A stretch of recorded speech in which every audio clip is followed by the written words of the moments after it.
government is lucky this time. In 2020, there wasn't a notice given by young people before embarking on the NSAS protest. I've followed the debate and the concern of the government, or the worry of the government. The government has not denied the right of Nigerians to protest for or against the government, because that is a constitutional right. But what I think the government is worried about is the possibility that violence might occur. Again, from my experience, in protests. I mean, I've taken part in protests for over 40 years in the country. Young people or workers have never gone out determined to engage in violence all the time. Violence had always occurred going back to the 70s when students are shot, unarmed students are shot. The violence that characterized the end of the NSAS protest was instigated and fueled and sponsored by the government. This time around, I think the government is beginning to learn from the past. So what should be done, or what is expected if there's going to be a protest and there's an announcement, is to ask the protesters, where do you want to gather, so that the police can surround the place and ensure that hoodlums, so-called, or thugs, normally employed by politicians, deployed by politicians during elections, will not take advantage of genuine protests in the country. And I think that is what the government should do now. Try and identify the organizers and collaborate with them to ensure that violence will not occur. So let me get you to reason with some of the issues that have been raised. And those who will say one of the strengths of the NSAS protests, on one hand, was that there were no leaders. There were no persons who are in the front. There were just people who, according to the organizers, organically were leading the protest, who identify as possible on-the-spot leaders. There were no organized leaders. Although there are some people who are doing the strategy in the corner, and there are those who will say, in fact, that was the major problem of the NSAS protest, because it didn't have an organized leadership, and then when things went south, there was nobody to be able to hold accountable, and there were no leadership to be able to put it together. And these are some of the issues that have been raised, that if you allow the kind of violence, for example, that we saw in the 2020 NSAS protest and the aftermath of what we saw in Kenya, yes, the people of that country spoke loudly, but it has left businesses in Kenya burnt, destroyed, and brought down. How can we avoid this sort of situation, Mr. Falana?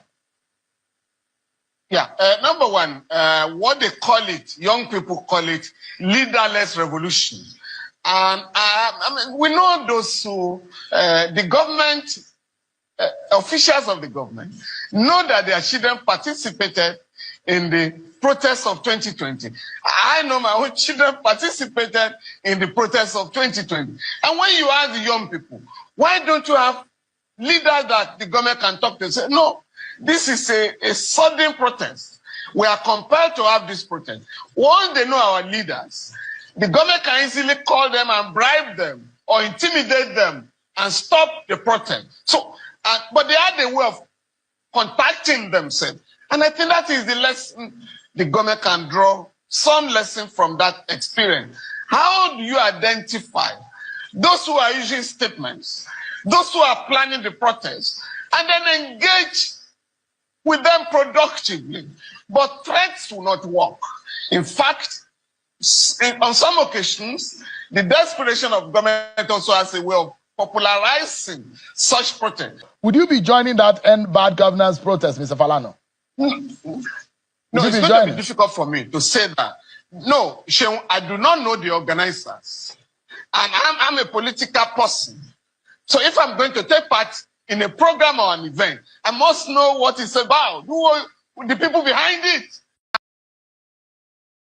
you have said that we should stay on the facts and the figures, and that's what we're saying. And of course, and I'm asking you a straight jacket question, yes. Senator. The inflation rate was just a little above 20%, and now is over 33%. I don't agree with that statistics. So what is your own statistics? I don't know, but I don't know. But if you don't know, why are you disagreeing? I'm telling you facts on national television. What is your source of inflation? You can't just prove. It is the MBS whose salaries are being paid by the government. Of course. MBS did not give you. So you do not agree also that the inflation rate has risen dramatically from a year ago up until now? I didn't agree. I know there are inflation challenges, but it's not up to that level. Up until 33%? Yes. What is the present inflation rate, Senator, if you don't agree? I don't agree. You were a lawyer, and I imagine that since you have given the parameters upon which we need to have this conversation, and I'm giving to you. So if you look at it, the Nigerian inflation figure, look at it. March 2024, 33%. May 2023, 22.41%, Senator. Look at food inflation. Food inflation in March 2024, 40.01%. May 2023, 24%. Those are the figures right there. MBS figures. I don't agree with. So what do you agree? I also know. That is the figure. I only know for now that yes, there are inflationary challenges, and that as a government we are tackling those inflationary challenges. So if you do not agree with these figures, which are released officially by you said so. You said so. That they are released officially. These are the figures, official figures, Senator. I don't have access to. So do you have access to the price of yam, rice, tomatoes in the market? Do you have access to those? Per ton or per tubers? But whatever. I mean, per Congo, like your people in Osun State will call it. Yes. Do you have access to it? Is it more expensive than a year ago? Of course, expensive. I'm not doubting. So why are you trying to hide under one finger? I'm not hiding. And it's unfair to Nigerians when you are disagreeing with figures that are officially quoted by the NBC. I said I don't agree with you. I've not seen it on NBC. I'm just telling you. So you don't read the papers, or what exactly is the problem? How can you say I don't read papers? So why don't you agree? I don't agree. Figures? If you read the please. What I'm telling you is that your figure, I don't agree with it. It's not my figure, but it's the official figure, and I'm telling you. It's your figure. You put it here, I don't... You have Senator, this is going to offend the sensibilities of an average Nigerian. When you, as the National Secretary of the party, cannot admit to what I do. The government of the day are the ones producing these figures, Senator. I say I'm not Channel Television. I said I'm agreeable. Get my point. I'm agreeable that there are inflationary challenges, but I don't agree with that figure that you have quoted. Do you imagine that there seems to be some kind of failure in the manner of handling of the economy by this government? I don't agree. And that's why I'm telling you that. But why are things worsening, Senator? Things are challenging. I must tell you that. Things are challenging. It's different from things are getting worse. And I told you when I was talking, we know there are challenges in the area of food security. And I've told you that one of the cardinal things that this administration is doing is to address the challenges in food security. We are putting a lot of effort in releasing food, even from reserves, into the market. That shows that we know there is a challenge. But that's different from pigeon-only me to a figure that I did not see before I come here. I cannot, on national television, admit to what I did not see. It's your say so. So, agree there are efforts. Anyone can jump on the treadmill in the corner of their room and run 35 kilometers, but they've not left the same spot. Effort does not mean result. We are seeing effort, but the figures are saying something totally different. And I'm asking you, are you imagining, just for a moment, Senator, that there seems to be some kind of failure in the handling of the economy, Senator? I agree, it's not true. You don't think that the nation is rating and judging your government, that it has failed in that regard? The country is not failing, and what you are saying. I'm saying the economy. I'm saying the economy is failing. The economy is challenged. All the indicators are in the red, Senator. The economy is challenged. Does not mean that the economy is failing, and that's the truth about it. And I'm telling you that we are a reform government. I told you effort we are taking in trying to handle the problem we have in the area of economy, in terms of macroeconomic challenges that we have, in tackling the dysfunctionality, tackling the problem of food security, tackling the challenge we have in education. Is the government willing to take a new direction? Please, can you tell us what are the new directions? If you throw, you campaign for it. No, yes, we are telling you what we are doing. You are talking about new direction. Tell us what you are doing that is wrong. You should tell Nigerians. Because I've told you what you are doing. And if you can read what we are doing. You said it. That this what you are doing doesn't mean that it's working. It is going to work, and it's working. How much more can Nigerians wait? It's easier for you to sit down and play a doomsday scenario for the people. It's easier for you to make criticism, but it is not as easier for you to take the bull by the horn and say this is the pathway to the progress that we have known. What we are doing is to say, yes, we have challenges. I'm not saying we don't have challenges. We have challenges in the area of employment. We have challenges in the area of food security. We have challenges in the area of security. But it is not without effort. We are making effort. And even the figures, you are giving, assuming without considering that it's even true, it's not static. Some of the efforts just assuming that it is true. Assuming without considering. Let me ask Nigerians, whatever, what is your Twitter handle? I'll let them to give you, if you don't agree with the NBS figure, wherever you may be in any part of Nigeria, tweet at me and Senator Ajibala Basiru the price of commodities, the price of food in your area. Maybe Senator will be aware. I'm not saying you are getting the point wrong. I'm not saying offensive to it's offensive to me. What you are also saying is very offensive. Headline inflation rate reached some 34.19% in June. You are aware that food inflation is over 40% as we speak. You're not currently in Nigeria, but I'm sure you feel the pulse of the people on social media. Many have blamed government policies on that this administration has risen for their predicament. What do you think? Well, even though I'm not in Nigeria, I've got staff in Nigeria, I pay taxes in Nigeria, so I do have some idea of what's going on in Nigeria. You got to understand that we're going through some economic reforms. If you look at history, the best predictor of the future is the past. If you look at historical data, Nigeria had her highest economic growth, highest GDP growth between 1969 and 1970. And the reason why is because we had a civil war. And because we had that civil war, people from the southeast left Lagos, Rivers, and Nigeria to the Rebel Republic of Biafra. And a lot of them were mostly responsible for importation. So importation ground to a halt between 1969 and 1970. As a result, we had to start manufacturing things in Nigeria. That's Ikeja, Oshodi, Ijora, Ota, Agbara, Axis. We began manufacturing. So in 1969, our GDP growth rate was 24.20%. Please, you can fact check me. The next year, 1970, it rose to our highest ever, 25.01%, because we were manufacturing in Nigeria. But then after the Civil War ended and then importation began again, our economy just nosedived. And that's what this administration is trying to do. They're trying to make it more difficult for people to import into Nigeria. And if you look at the NBS, the National Bureau of Statistics, look at the data from our last quarter in record, that's the first quarter of 2024, you see that Nigeria had a trade surplus of about 6.52 trillion. Now, for those who are listening who don't understand what the trade surplus is, it means that we are now importing less than we are exporting. So we are exporting more goods and importing less goods, which is good for our economy. It's going to take a while. We're going through some teething problems. We're going through a winning stage. We're being weaned off our dependence on imported goods, and it's good. If you go back to 2017, I'll give you an example. In Kano, we had the Dangote tomato paste factory.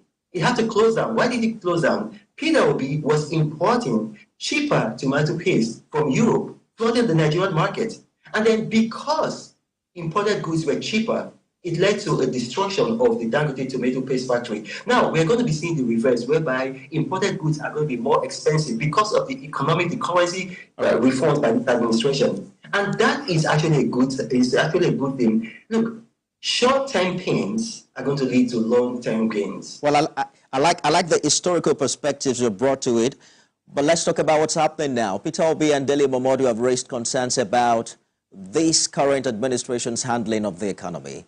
You don't think that perhaps there are issues here? You don't think it's alarming that Nigeria's GDP has declined from 568 billion, for instance, in 2014 to $375 billion in 2023. And we're also seeing the country fall into the fourth largest economy in Africa under this administration. Well, then what you have to understand is this. If you listen to Dele Momodu and Peter Obi, they did not give data. They just gave assumptions. Now, you're giving some data, but that data is actually, and I'm going to come back to it, but Dele Momodu and Peter Obi, they didn't give data. And as Demin said, in God we trust, all others must produce data. If you look at, first and foremost, Dele Momodu is somebody that I like a lot. Yeah. Good evening, people. It's good to be with you all again. It's another wonderful show. It's another wonderful Nigerian show. My name is Chris, and I'm speaking from Dublin. I'm sure you guys know what we do here every day is nothing more than to speak about the things that affect you and I.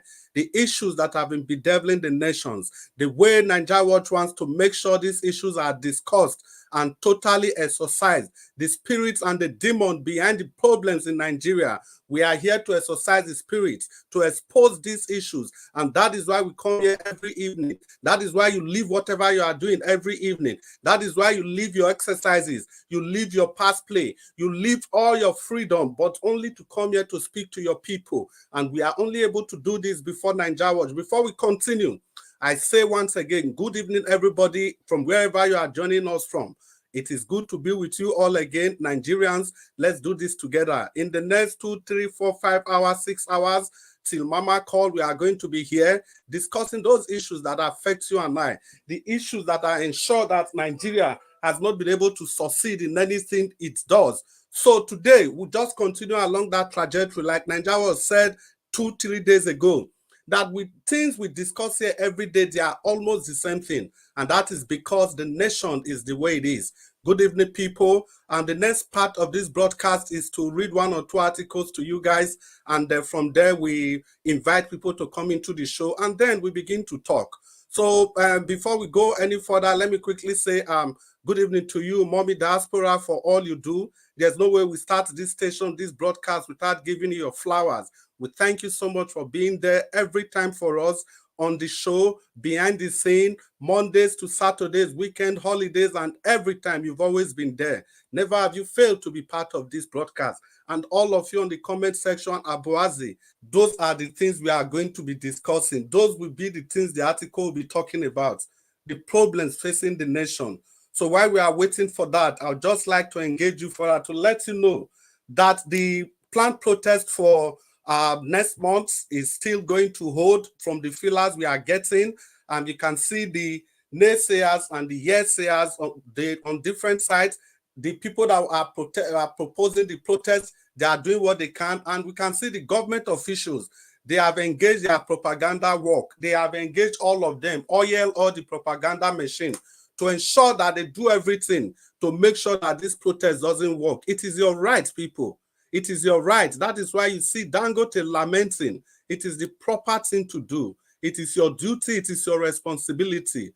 Whatever we fight for today, we might not be the direct beneficiaries, but we are doing this for the generations yet unborn. We are doing this for our children so that our children will not need to do this again. We are doing this for our children's children so that their children's children will not need to do this again. See, like you rightly said. So, please, people, let's use the like button. Let's use the share button. Let's use the $sign. And Martina Obasui, it's good to have you on the show. Please, Madam Martina, tell us, what do you want the protest to achieve? And you see Andrew, you are saying special greetings to Mommy Diaspora. Yes, Mommy Diaspora deserves all the greetings, all the special greetings, always on time, always the first to come, the last to go. That is a feat that is not easy to achieve. So tell us, Martina, tell us, Martina Obasuyu TV, what do you want Nigeria to achieve with the protest, the upcoming protest? Tell us something. And we are waiting to read your comment. You see, Andrew, tell us something. It's good you are here. Use the like button. Good. You guys are doing what? See, we've just gotten 13 extra. Do that. It's a challenge. We have 2 more minutes before we start talking.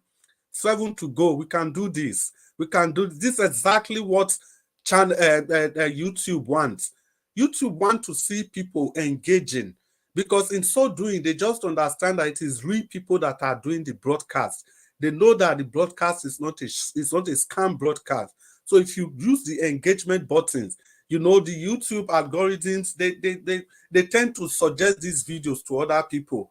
Yes, 1 more, 6 to go. 6 to go, and we have 1 minute to go. Let's take the challenge. You guys are doing it. Do it. Good. 3 to go, and we have let's say 30 seconds. 30 seconds, people. 30.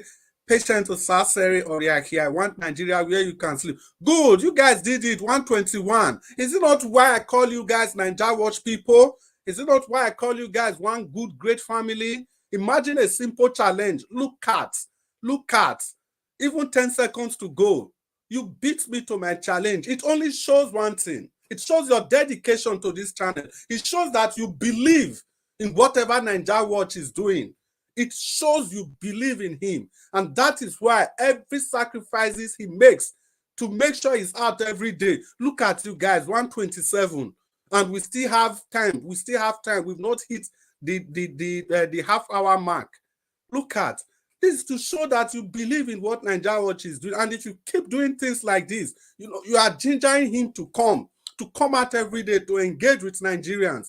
It's not easy, I can assure you that. It's not easy. Still counting. Now we are on the hour mark, but you guys have exceeded your expectation with 9 points. That is how to know that we are serious. That is how to put your mouth where your money is. So people, like we promised that we are going to start talking by the half-hour mark, we have to stick to the rules.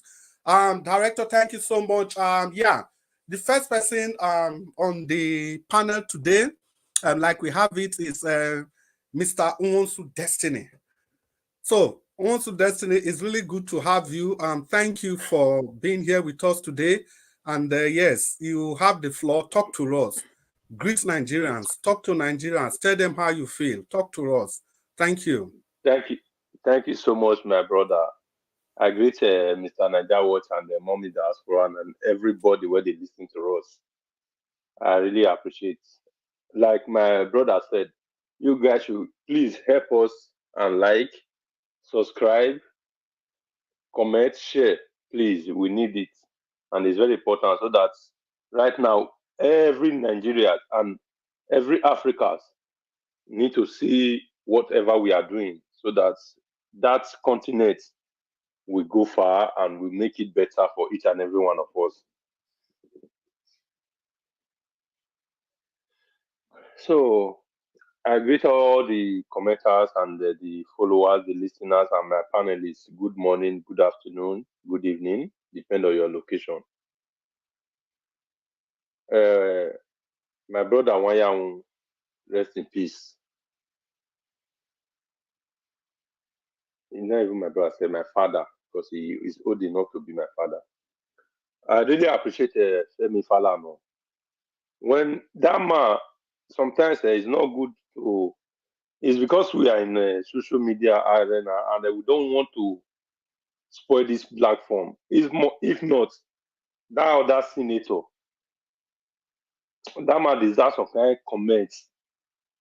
It's just that because of this platform, if we say some kind of things, it should not be good for our principal. That does it. Because I listened to that interview before now, and I was happy for Patutume to come and lecture that man. That is why sometimes many of our legislators, it's like they don't even know what they are doing. They just came there. They don't even know what they are doing. They just come with their money and whatever, just force themselves on us. Because even when somebody was reading the figure and everything to you, you are arguing. You said that is not the figure. Okay, give me your own figure. You don't have the figure, but you are still telling this person this is not the figure. You read out the protest. They said this is the reason why we don't need the protest. You said no, everything is for politics. Our dads came and tell you that everything that they wrote there is also for the economy of the country. He did not even have anything to deny there. So I don't even know how we came up all these people that is leading us. That is the problem that we are having. It's not like what is happening in Edo State now. We are still trying to bring somebody that is not even talking. For us to even bring, for the APC to be campaigning for, what is the name itself? Apakomiza. Is it not better to bring Jeff and Dom?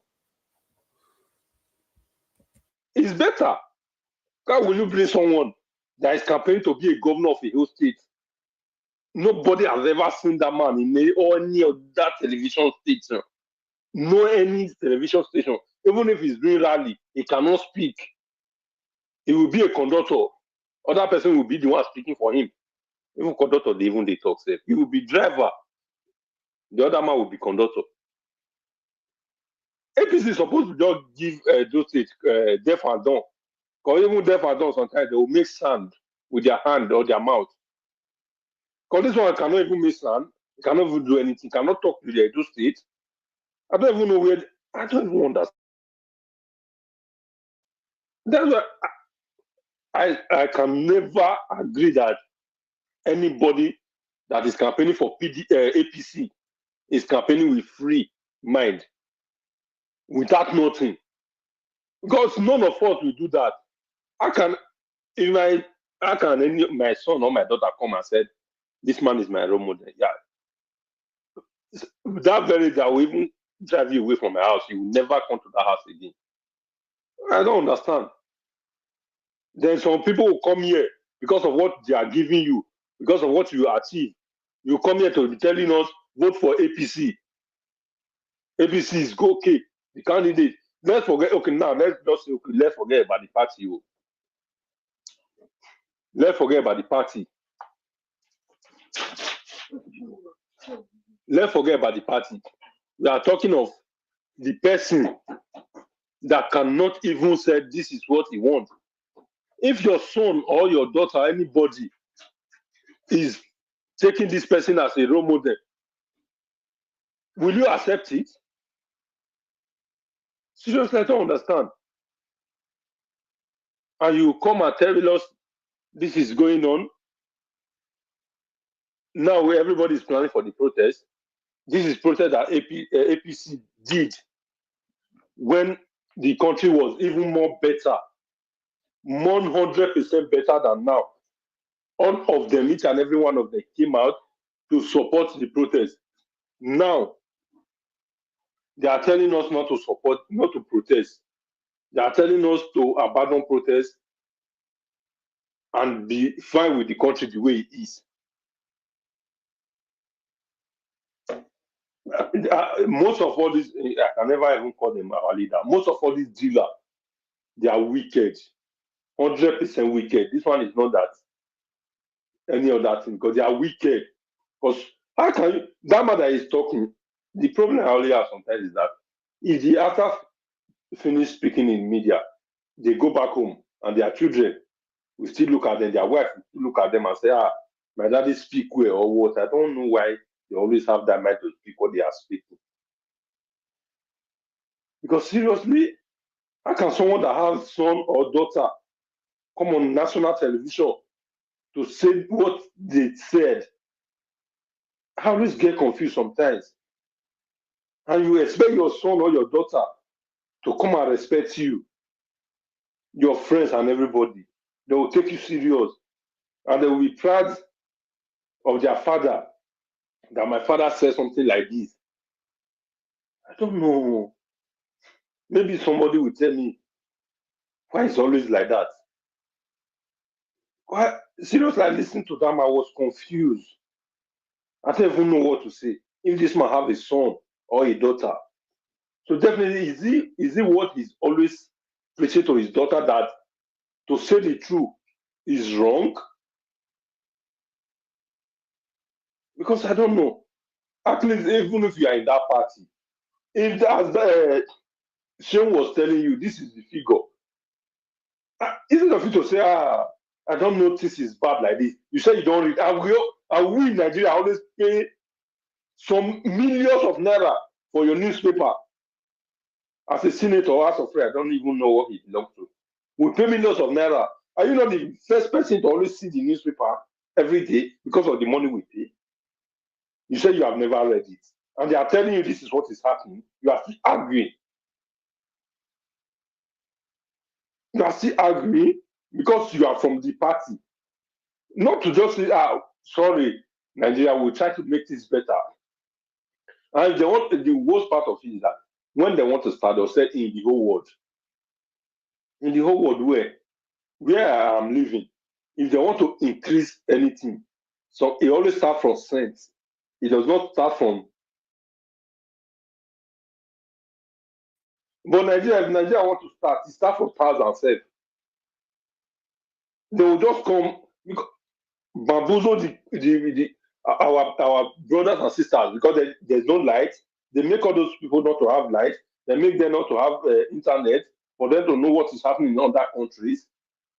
They will start from that one because all those one will just hear that one and say, what my brother is telling me maybe it's not true, and maybe what this one is saying is not true, because we always talk to some of them through phone or WhatsApp call. They cannot come to you. Many of them cannot come to YouTube or Facebook the way we are every time on Facebook or YouTube. Not those ones will just come, just tell them whatever they want to hear with those few hours. They will give them electricity to understand what is going on. I don't know how. Why are those people wicked? Tomorrow they will just come, take their flight, come to any other European country for treatment, America, whatever. Why are they wicked? How? Why? Why would they stop all these things? How can they just let us know that we don't know how to do it? Invite people that know how to do it. Talk to the Nigerians. Nigerians are the most easiest people to govern on earth, because I have seen many countries cannot take whatever we are taking as a Nigerian. Talk to us. My brother, let us understand. Round up, sir. These people, they are wicked. Thank you. Yeah, I feel your pain, my brother. You see, now this one, Nigeria was the talk every day. I just want a Nigeria that will work for everybody.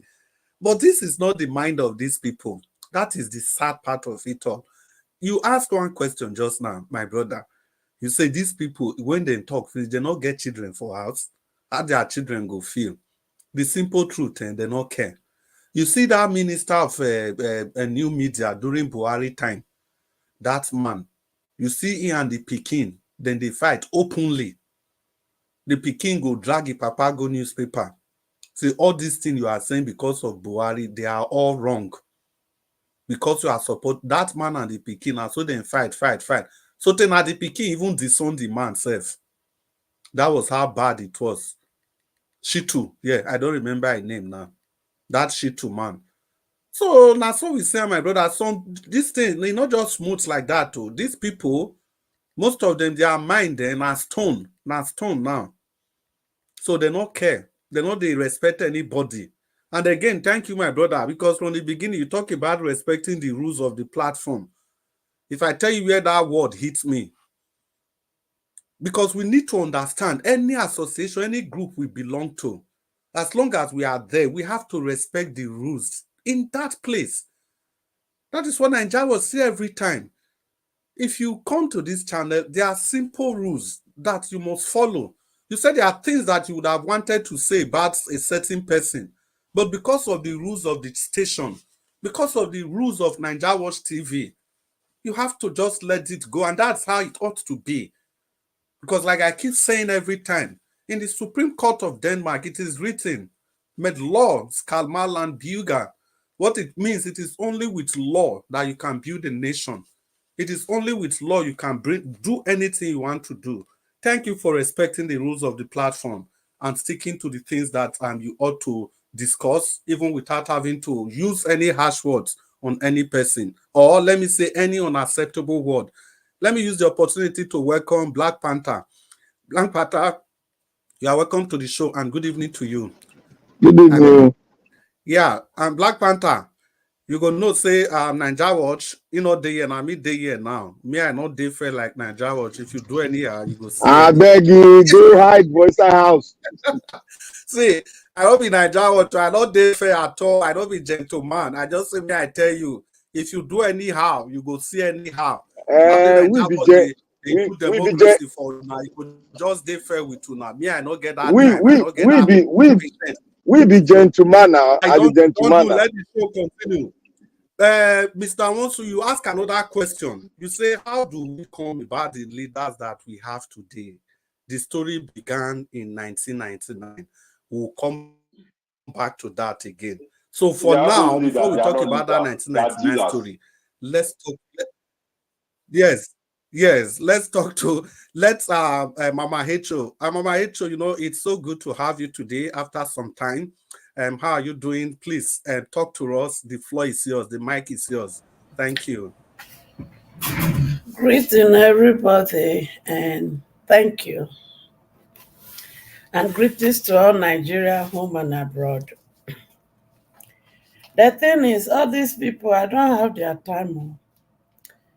The only time I have right now is how to encourage us to focus on the protests and what we want to achieve. Nigeria are hungry, and these people are not coming to tell us about that. They are telling us to wait, and they are still buying private jet for themselves. They are telling us to wait, and they spent 90 billion for Hajj. They are telling us to wait, and they spent 50 billion to renovate house. I want to ask us, which kind of house do you renovate with 15 billion? Our children are on the streets. Growing up, I never saw homeless children on the street in Nigeria. But today, the population of homeless children is competing with those who are living at home. And these people are telling us, wait. I don't know, a lot in our history, we don't hear people getting so frustrated with life and they are tired and they buy themselves. But these days, the governor of the day has made our people to be tired of life and they decide to buy themselves. I've not heard in history where people get so hungry and they don't have money to eat and they sell the red oil in their body. But in this very administration, people are getting hungry and they sell a pint of red oil in their body for 2,500. And somebody is telling us not to revote. Somebody is telling us we shouldn't protest. And the government of the day, during Jonathan period, when things were not hard, when people can still feed, when people are not buying themselves, he came out and lead a protest. And he also made sure he told you, good Lord Jonathan, not to send the police after them, but rather to send the police to come and protect them. And that is the same person. So people who their head is under their anus are coming out of the national TV telling people not to protest. You know what? Nigeria, this is the time. Will they come after you just like they did in NSAS? Your guess is a smile. But the question is this: are we going to roll back home when that happens, or we are going to stand and say this is the only one chance we have to take that belongs to us and make a change that we ever dreamt of? Thank you. That's what I have for now. Wow. That was quiet and short, but very, very deep and touching. Very, very deep and touching. And people, let's just look at what Mama Hecho just told us. She concluded everything she has said by very, very profound statement. And that statement centers around brother Ben, no verse. So if I say Mama, I hate you the verse where I hate you where they always talk. Yes. Just talk these few words. Just leave us. We need to work hard. Yeah, that is why we have to analyze quickly the last sentences she made. Mama Hecho, she was just akin to saying that you are locked between the rock and the hard place. What are you going to do? Do you want to keep quiet because of the fears of what happened in NSAS? Are those things still not happening? Even if you protest or you don't protest, are people not going to be buyed? Are people not going to continue being laced with hunger? So you don't have any option on this, no excuse for that matter. You just have to do it. You have to find a way to do it. You can decide to do it Dr. CM style. Everybody stay at, just do something. Let them know that you are not happy. That is the most important thing. That is the message Mama Hecho has just passed to all of us. And you can see she passed it very, very calmly. This is very much unlike Mama Hecho. She usually talks, but this, I think the heart is heavy. So, well, people, let's get on with the gig. It's time to welcome our newcomers on the show, Manuel Ferrari. I wish you can use the like button to join us. I'm Johnson Emmanuel. It's good to have you, Bella. The evergreen Bella Naomi. It's good to have you. And Everline, welcome to you all. As you join this show, the people I just called their names, please tell us, what do you want this protest to achieve? Because that has been the challenge since we came. And Divine Cross, I can see you. Tell us what you want the protest to achieve. Manuel Ferrari, Johnson Emmanuel, the evergreen Bella Naomi, Everline, please tell us how you feel. What do you want the protest to achieve? What do you want to see? What changes do you want? What do you want at the end of this protest? You can point to that, yes, this was what we achieved during the protest. This was what we achieved. These were the things we were able to turn around. Talk to us, Manuel Ferrari. Talk to us, Johnson Emmanuel. Talk to us, Bella Naomi. Talk to us, Everline. Write something on the comment section. Tell us how you feel. The next person on the conversation will be Black Panther. And Black Panther, the floor is yours. Talk to us. Talk to us. Show your grievance like you always do. You take my time, like you always do. Talk. No, if I ring the bell, then you start. Talk to us. You have the time to speak to us. I need to prop you up. Use that energy of yours. It is time to speak for your nation. Black Panther, the floor is yours. Talk to Nigerians. Thank you. Thank you, the anchor man. In short, you are going to be the anchor man for Borussia Dortmund next season. Okay, I want to thank everyone. Can you hear me clearly? Loud and clear. Okay, I want to thank Mama Hecho. She landed with the fundamentals message, and thank God she spoke to that line. And I want to thank all other speakers that have spoken. I want to thank Nigeria Watch. I know he's busy playing his game, or maybe he's watching the Olympics. I know he's doing something that pertaining to England. As they talk, Nigeria was the mark register. They look me whether they do well. So we could not for my hand. They mark how I perform. So more than not for my hand. People use the like button, use the share button, use the dollar sign. Use them. Please. Okay. Thank you. I want to talk to my brother that was wondering, that spoke first, that was wondering. Before I go further, I want to thank Mama Diaspora. God bless you, ma. Thank you for joining us every day, teaching us how to be consistent despite other challenges confronting us. But we are not going to weigh down because of those challenges. We are going to continue to speak on Nigeria matter.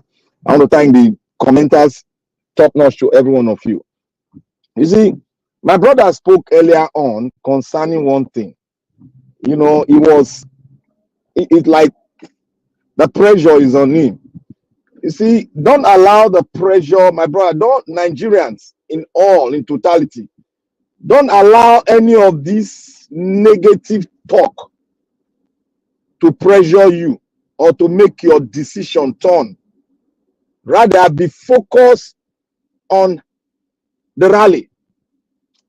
Be focused on how we are going to do, because this is not a rally of the one that happened in SARS. This is going to be a pro max of NSAS. It's going to be a one that is not everybody go and line up in one particular position. It is going to be that works. It's going to be spread like an octopus. We are going to spread it. We are going to spread it, and we are going for everyone. Like somebody asked me the last time, he said, why am I not focusing on Agbado? And I now made mention of one thing. I said we are going to program ourselves we are going to look at an octopus. Octopus as an animal. For the octopus,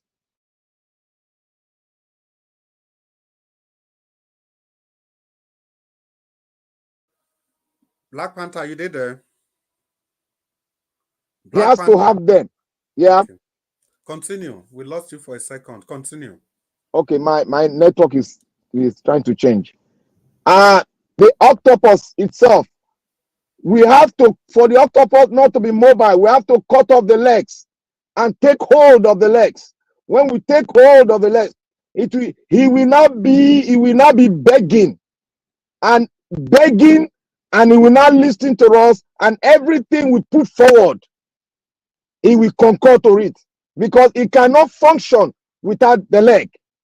Let's take a look at the federalism we are practicing. We have to take hold, the governor, the senators, the House of Rep, the state honorable. We have to take hold of them, both in APC and PDP, all the politicians that have done harm to our economy. I know before next month, they will all start to travel around the globe. Some of them have started going out with their families. But let us lock in. Let us key in. Let us turn the key to the other side and take the key off from the door, so that nobody can get off that door again. Let's take the key, put it in our pocket, or put it somewhere, throw it somewhere where we cannot even find it. We have to lock down every state. And I pray my brothers and sisters in the north, they should understand it. We have to lock every state down and throw the key where we ourselves cannot find the key. And for we to open the door, we have to break it. Breaking it, we are breaking the cabal. And we have found a new Nigeria. We have to break that door. Now that we have locked, when we break that door, we will see a new Nigeria, and a new Nigeria will be born. My brothers and sisters, it is not going to be easy. It is not going to be rosy. It is not going to be as usual. It is going to be tough. And tough time are meant for tough people like Nigerians all over the globe. And to our patriots too. This is what we need to do. If we cannot get it right, then we are doomed forever. For us not to be doomed forever, we have to focus on the strategy we are putting forward. We have to move like an octopus, where our tentacles are spread around the state. We have to take charge of the state. To take charge of the state and take charge of everything. If it meant for them to say they should call in the National Guard or whatsoever, or call a state of emergency in the country, let it be so. But we have to lock it down and throw the key. And for them to open it, we all got to break that door. And when we break the door, we'll find a new Nigeria. That is our aim and objective. But for now, we are still growing up to that date. I am moving up, seeing the feelers from the north. My brothers and sisters are waking up. Don't look at what they can say. Well, I thank God. They can say anything. What they meant for us, for evil, it will work for together for our good. They took our light. They don't want to give us light. They don't want to give us good internet, cheap internet. We know many of people are locked down. They can't get access to information. But it's going to work together for our good. What everybody is suffering from is the hunger, and the economy is going down. Wherever they are saying on the radio, many Nigerians don't have light. But we are going to disseminate our information by ourselves. And one thing I want to say here to everyone, corruption has eaten down to the bone marrow of Nigeria. It has taken over our culture. It has taken over our tradition. Our tradition, traditionalists, they've been bought over. Our religious leaders, they've been bought over. Every one of them have been bought over. The menace of corruption has taken over. What we need to do, we have to take over corruption, take over the politicians, and take over our country. And break that gate to find a new Nigeria. That is what we need to do. Close your ears to any information contrary to we getting our country back. We are not saying this as a sweet talk. It is either we get it now or we swim in the pool of corruption, in the pool of wickedness, in the pool of hatred, in the pool of division, in the pool of nepotism. If we don't want to stake in that, we have to break that door, and a new Nigeria will be formed, and a new constitution shall arise from the mountaintop. And we all say, this is the new Nigeria, a great nation born with a new constitution. This constitution shall be the watchword over the entire length and breadth of the nation. That is what we are after. We must give birth to a new constitution, that every facet of our country, every structure of our country will function in its own independently. It will know nobody. Anybody that causes evil harm to the economy shall be taken down by the law that we have set aside to rule over every one of us. Never again will the national house, never again will the president sit on top finances, sign our check. It shall be the will of the people that will sign the check, because in other nations, the presidency does not sit on or sign a check that every one of us will benefit from. It is the people that will sign the check.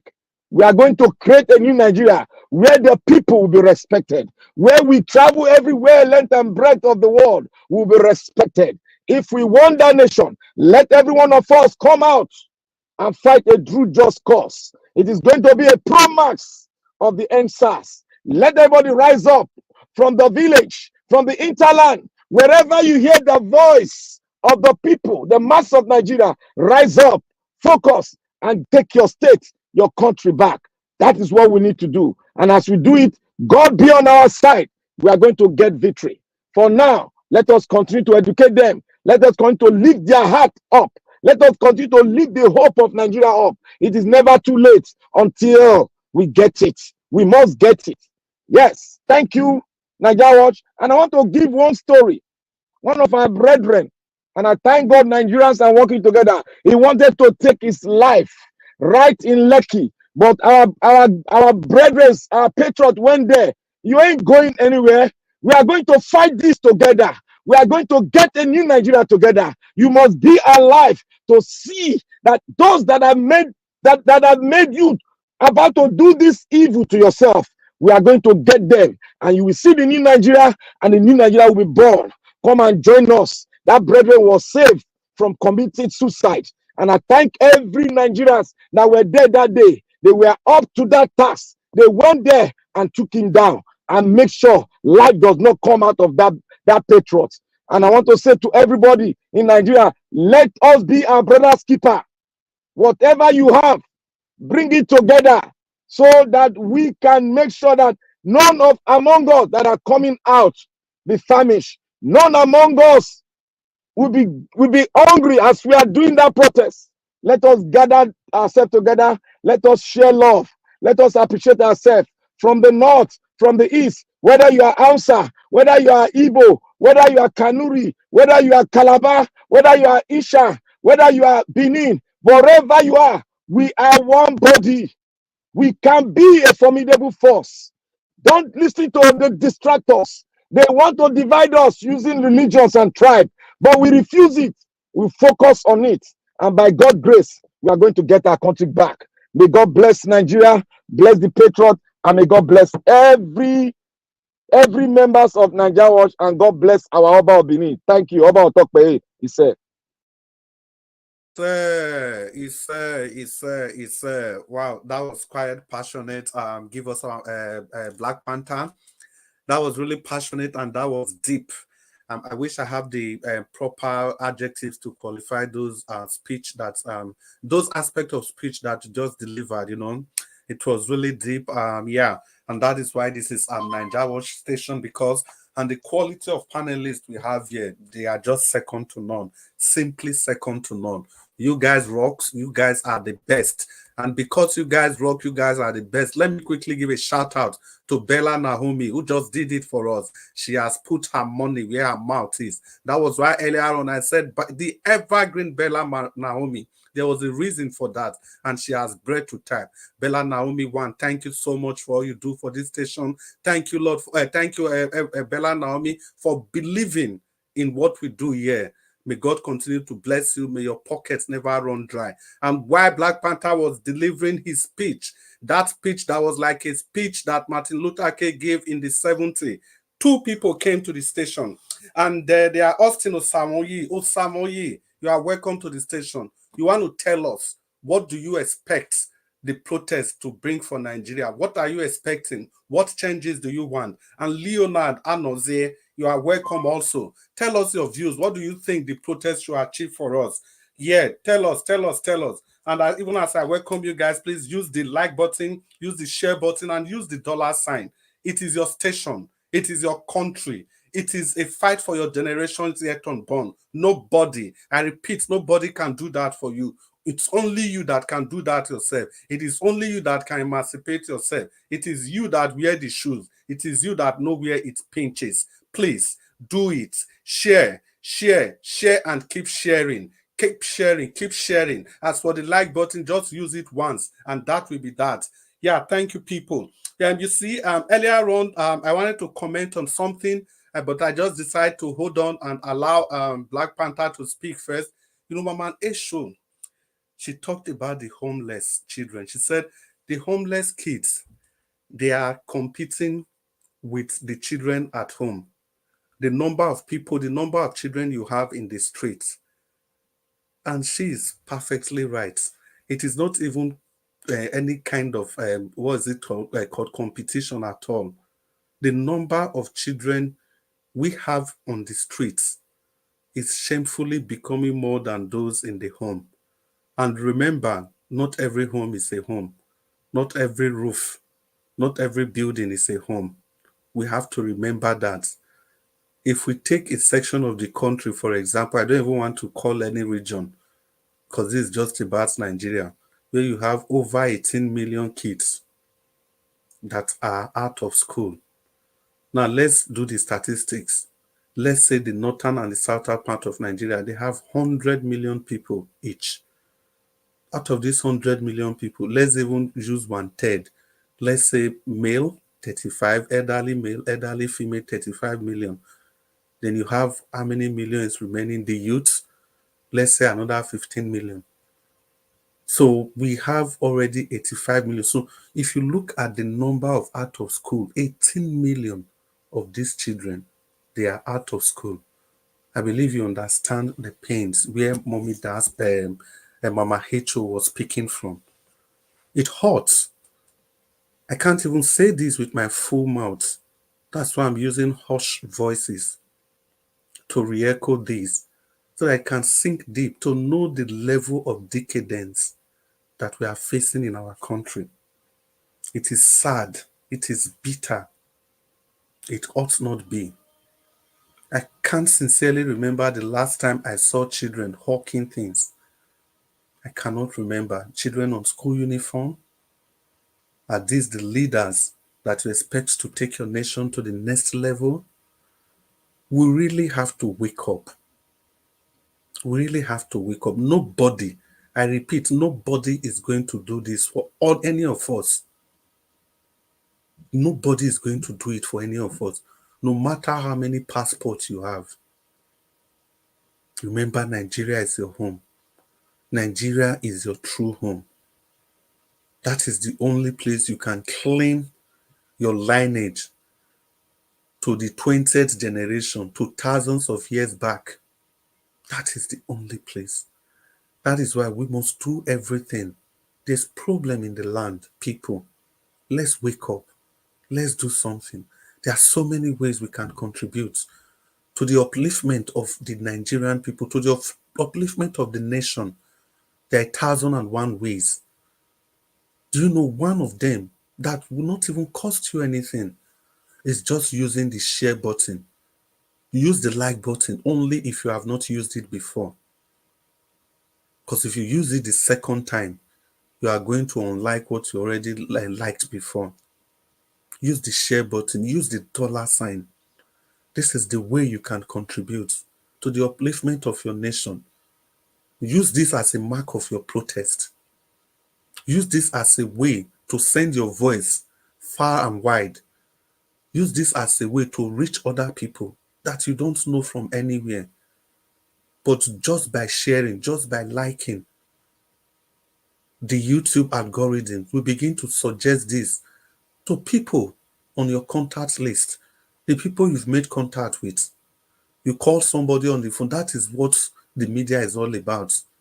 You talk to somebody on the phone, before you know, YouTube is already suggesting this station to that person because you like this station, because you shared this station. That is what they do. That is how you can contribute. For every time you click on the share button, for every time you share, you don't know what you are doing to your nation. You don't know how much sacrifice you are making. Please do that. Do that, and let's keep talking. Now, back to the issues. You see, at Black Panther, you raised so many very, very, very profound issues. You talk about some, when you started your broadcast, I was so happy that you never zeroed down to party lines, because this is Nigeria. You call the rulers of Nigerians politicians. You called all of them politicians. APC, PDP, Labour, all of them, you call them politicians. And not until we begin to see these people the way they are, we can never, they all belong to the same party. They all do. They are politicians. In this instance, they have all failed us. Although we have pockets of them that we can vouch for. But your submission, that submission was superb, because there was no line drawn. There was no exemptions made. And that is how it has to be sometimes. You also allude to the fact that tough times are the harbinger of development, which I completely agree with you. Because they said necessity is the mother of invention. We are in the process of inventing. This is necessity. Necessity entails that people can no longer feed. For the first time, people, you go to the market and you buy yam in peace.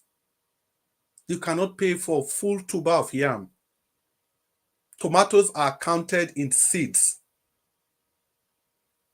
Just name them. People are dropping out of school. What are the ladies turning to? We don't even want to go there. These are tough times. These are times that needs a paradigm shift from what we used to know to a place that we want our nation to be. If we cannot do this, who is going to do it for us? And let's not forget, Nigeria is the most populous black nation on earth. The statistics are that for every 4 black men, every 5 black men, 1 is a Nigerian. So for every 4 black people, the 5th one will be a Nigerian. The black world is waiting for you. The black world wants you to lead the way. The black world wants you to hold that torch, so that at least we have one full black nation that is fully developed in terms of every human indices. As at now, there is none. Doesn't that sadden your heart? There is none. And Nigeria has every capacity to be that first black nation that you can have 24-hour supply, hours electricity supply. You can have water flowing in your houses. You can have roads and well-paved roads. You can have the rule of law. You can have social justice. You can have high-quality education. You can have a nation whose passport can take you to anywhere in the world. You can have a nation that people will be queuing to get the visa to visit. You can have a nation where people will be running for protection, whatever it is called, whether they call it asylum or whatever, I don't care.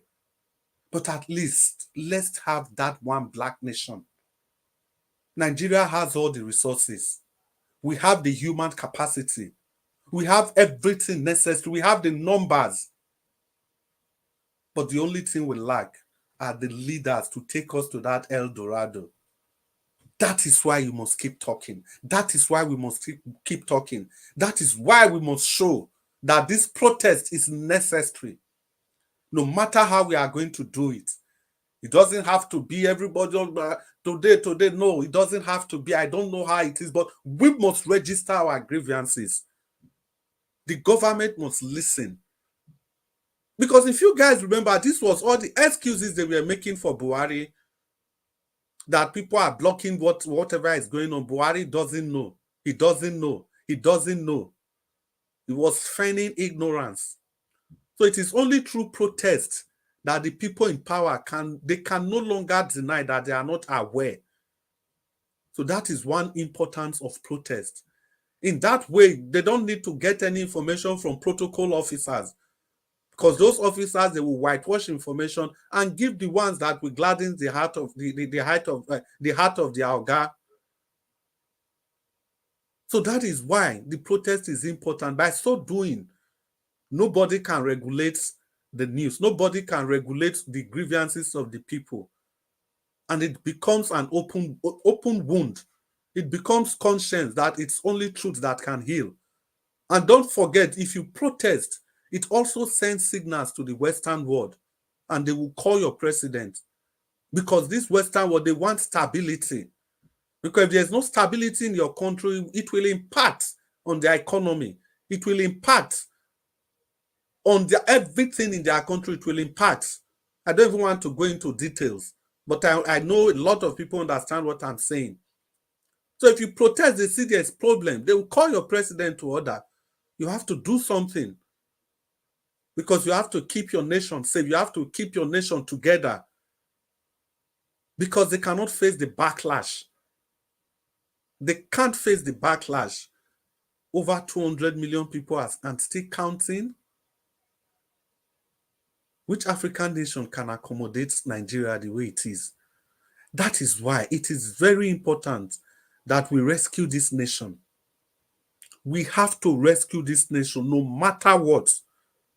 No matter the powers that are behind. No matter how they do it. And again, thank you, Black Panther. When you just put it in the simplest form, that power has to leave the central. The power has to come to the people once again. That is exactly what we have. It is when the people have power, that is when people can claim ownership to citizenship.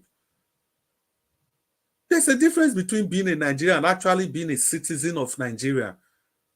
If you are a citizen of Nigeria, nobody can wake up in Abuja and tell you that the protest will not be allowed here. Nobody can wake up in Lagos and tell you not to vote. It is only citizenship that guarantees that. Nobody at all can tell you where to live. You cannot wake up and say you want to go to Kaduna State to go and work, and somebody start telling you what's your state of origin. Or you go to Akwa Ibom to go and work, somebody start asking you questions. Or you go to Bayelsa to go and contest election, and somebody starts saying you are not from this local government. It is because of the lack of citizenship. We may not be able to achieve everything in one day, but let us even be on the right path. Let's be on the right trajectory. Let's be on the right direction. Let's face where we are going to. Because the way it is now, we are just like, we are just lost in the labyrinth. There's no sense of direction. The road is so slippery, and that's why you have comrades falling down left, right, and center. Nobody to encourage each other, because we all need encouragement at this point of our nation. So we have to do this together. We have to stick together. We have to forget our tribal differences, like Black Panther said, like he highlighted. And we have to constantly remember that we don't have any other nation unless this nation. The time of pretense is gone. Mr. Chris. Yes, sir. I hope people will know the breaking news. Which one again? The militants in the Niger Delta have joined. Yeah, Oga Naija was played a video earlier on. Okay. Yeah. and I think that's also on the WhatsApp group. You see, yeah, those are the kind of things we are talking about. When this protest, this zeal, the desire to break Nigeria free from all these penuries, when it goes beyond ethnic boundaries, Black Panther, you mentioned that also, when it goes beyond religious boundary, when it goes beyond every primordial sentiment, every primordial consideration, when the need to free this nation is only centered on the bad leadership style that we have, irrespective of who the tribe of the person, irrespective of the political party of the person, irrespective of the religious belief of that person. The only religion that we all need to worship, we all need to belong to in Nigeria, is the religion of good governance. The political party that we all need to belong to is the political party of good governance. Because these are the only things that can free the nation. Let's not pretend, and let them not gaslight you. Because the easiest thing for any of them to say is that, go US now, the same thing they happen, go this one now, rain for water, that is what they say. But they don't compare the so many other good things in these nations with Nigeria. It is only when they want to score cheap political points. That is what I call it. Extremely cheap political points.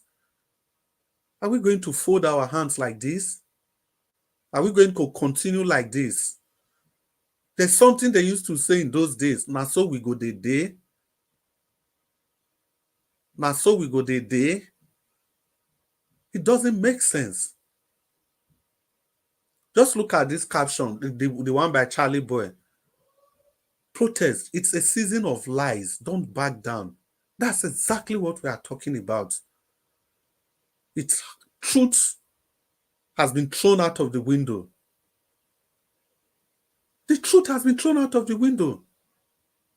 It's now lies, lies, lies, and more lies to deceive the mind of the people, to make the people believe they are doing something. Look at what they've been. Just look at what they've been doing. They went to the north to meet with the Islamic clerics in the north and allegedly distributed funds to them. The same thing they did with the traditional rulers, so that they can speak to the people, so that they can encourage the people or discourage the people not to partake in the protest. That is why we say that bad governance, it's an early morning rain. It's going to drench everybody equally. That is what you get when you succumb to bad governance. Because the constitution of your country puts these people above every other person. So that is why every other person is at their whims and caprices. There's simply nothing we can do. And you know, it is easy to blame the white people. No. The constitutional development that these people gave to you, they were only using the traditional rulers, but at least they didn't put them under local government administration. You have those constitutions. I remember some of their names. You have the Richardson and Macpherson Constitution, Littleton. These were constitutional development in the nation. And you can see at least there was still a semblance of regional control. There was still a semblance of dignity for the common Nigerians. It's a constitution developed by white people. Then when it was time for we to give ourselves constitution, what did we do? Concentrated power in such a way that before you even amend the constitution itself, it's almost impossible. You have to get to 10 majority of how many states, and when you know the number of states is already skewed to one region of the country, how dare we do this to ourselves? These are the things we need to fight for. So one of my protest demands is a rejigging of the constitution. The law has to be, everybody has to be equal in the face of the law. That is what citizenship entails. That is why in sane society, no matter whom you are, the law will see a pauper and a multi-billionaire in the same way. The only difference between the two of you is that the multi-billionaire can employ the services of the best lawyer. But at the end of the day, it is still about the law, the constitution. It is still about the jury system. The entire power shouldn't hang in the hands of one man. Imagine if the election that we had, it was to be a jury system. The common people delivering judgments. Even if it is not exactly like that, but you do it in such a way that the final nail, the final sentence shouldn't just come from one person. Because what it means is that immediately you are able to corrupt that person. That is the end. That is simply the end. Are we really ripe enough for this? Are we really ripe enough to give one person so much power, so much power? The power of life and death. Yesterday, one of the videos Mr. Nigerian played, you'll be able to draw a nexus between that video and the current Inspector General of Police. Yes, I remember. The Inspector General of Police, he made some statements, and without drawing a nexus, why will he not make those statements when the Constitution was just adjusted for one person, just to make sure he continues his tenure? It was an executive order. That was why that was what they called it in the Senate. Whereas people are dying every day. There's hunger. How many times did they take the student loan bill? How many times did they have to take it to the National Assembly? Why did they not use executive power to ensure that they pass that student loan immediately and put in the appropriate machineries in place to take care the modus operandi of that loan? They wouldn't do that, but they can do it for one person, one individual. You use executive power to just change the constitution so that the man can stay there till your tenure is over, till the next election. You have your allies in place, and we are working towards a free and fair election. We are thinking of 2027, when the elephant in the room is staring right at us. Good people, Nigerians, we have so much on our plate to fry. The plot thickens. Let's not think this is going to be a walk in the park, neither a roller coaster. Keep your adrenaline running. Be open, be conscious, because nobody is going to do this for you. Nobody is going to do this for me. We are the ones that will do this for ourselves. Coming here alone every day. Good people in the comment section, people that telephone in, all of you coming here every day already shows that you want that change to happen. You are already making a huge sacrifice. Some of you could have been in your workplaces. Some of you could have been sleeping. Some of you could have been doing something else. But you choose to fight for your nation. And that's why we say you can take a step further. Use the share button. If you have used the like button before, no points. Use the $sign. It's all communication. It's all engagement. That is what we can do. And we really commend you guys for what you are doing. And we expect you to do more. How many days to count down? How many days to the D-Day? Let's not lose strength. Let's not lose steam. We still have a lot to do. We still have a long way to go. If only the people that came before us, if only they were able to remedy this, I'm sure we could have used this energy to be doing something else in preparing the country for the next generation. That is what they do in the Western world. This generation prepares the nation for the next generation. The next generation prepares the nation for the generation to come after them. To look at everything they enjoy today, they were not the one that started them. It was the people before them. Although there's no clear-cut dichotomy on when a generation starts and ends, there's this fluid flow from one generation to another. That's why you can have some people in this generation and they're also part of the new generation. That is how it ought to be, because human life is a continuity. It's not in packets.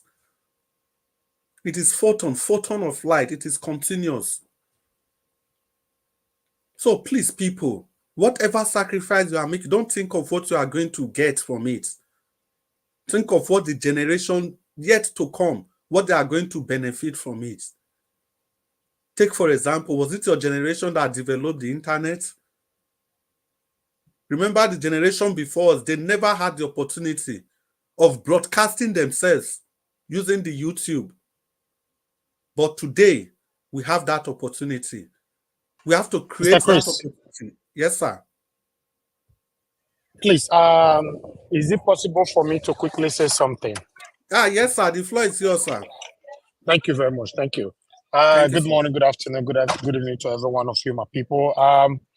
As you all can see that today I'm not available here because I'm very, very engaged, family issue. So yeah, family engagement rather. But I just wanted to quickly, because I don't want this broadcast to finish without not adding my voice to this pathetic story, that we announced earlier on of Chief Ohaneze Iwanyahu, who died at the age of 82. This story actually shocked me. Yeah, the story shocked me heavily because I remember we played a video of this, our father. I think that this was just about 3 weeks ago, if I'm not mistaken. This is how death can come so easily. Even though we know, yes, he died at the age of 82, but this man was very, very energetic. He was very, very outspoken, and he was talking about the situation that is affecting us and the continuous bullying, intimidation that is affecting the EDO. So if you go back, I'll reference properly to it tomorrow, then you get to understand that this is life. And I talk about this all the time, that what are we living for? Ask yourself, what are we living for? We can't continue like this because at the end of the day, none of us is going to live forever. A man that spoke to us just like 2-3 weeks ago is gone today, right? This is life. So I wish him, I wish the family, the strength to bear this loss, because I understand that there will be a big shock right now, not just to the family, to his loved ones as well. I pray God grant him peace and wherever he is now. I just wanted to put my voice to this. It's a breaking news to everyone. Tinubu, I wish you can take this as a precaution. Whatever you're doing to Nigerians today, you should know you're not going to live forever.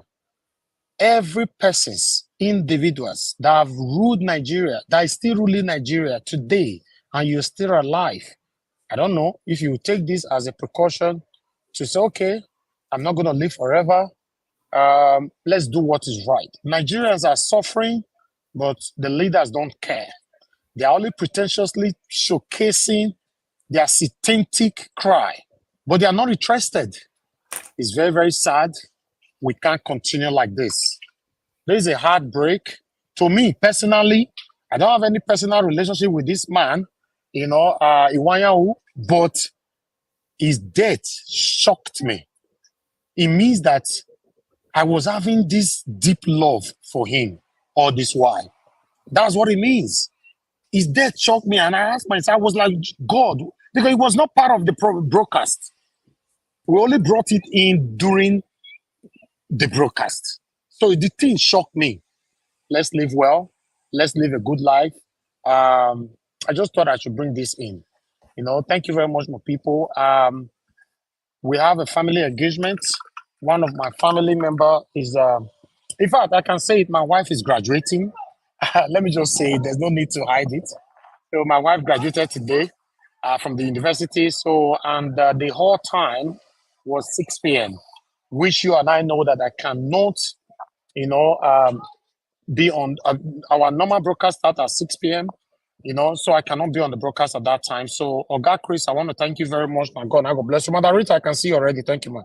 You know, thank you very much, Oga Chris, for doing this for me. It's not easy, you know. So, yes, now we did for here. I like to show. I don't want to show any. Don't come to the camera. I just want to say me, you know. Thank you very much, my people. Let me see if I can turn my camera on. Let's see if you can see me properly now. Okay, yeah. You can see where I am. So, yes.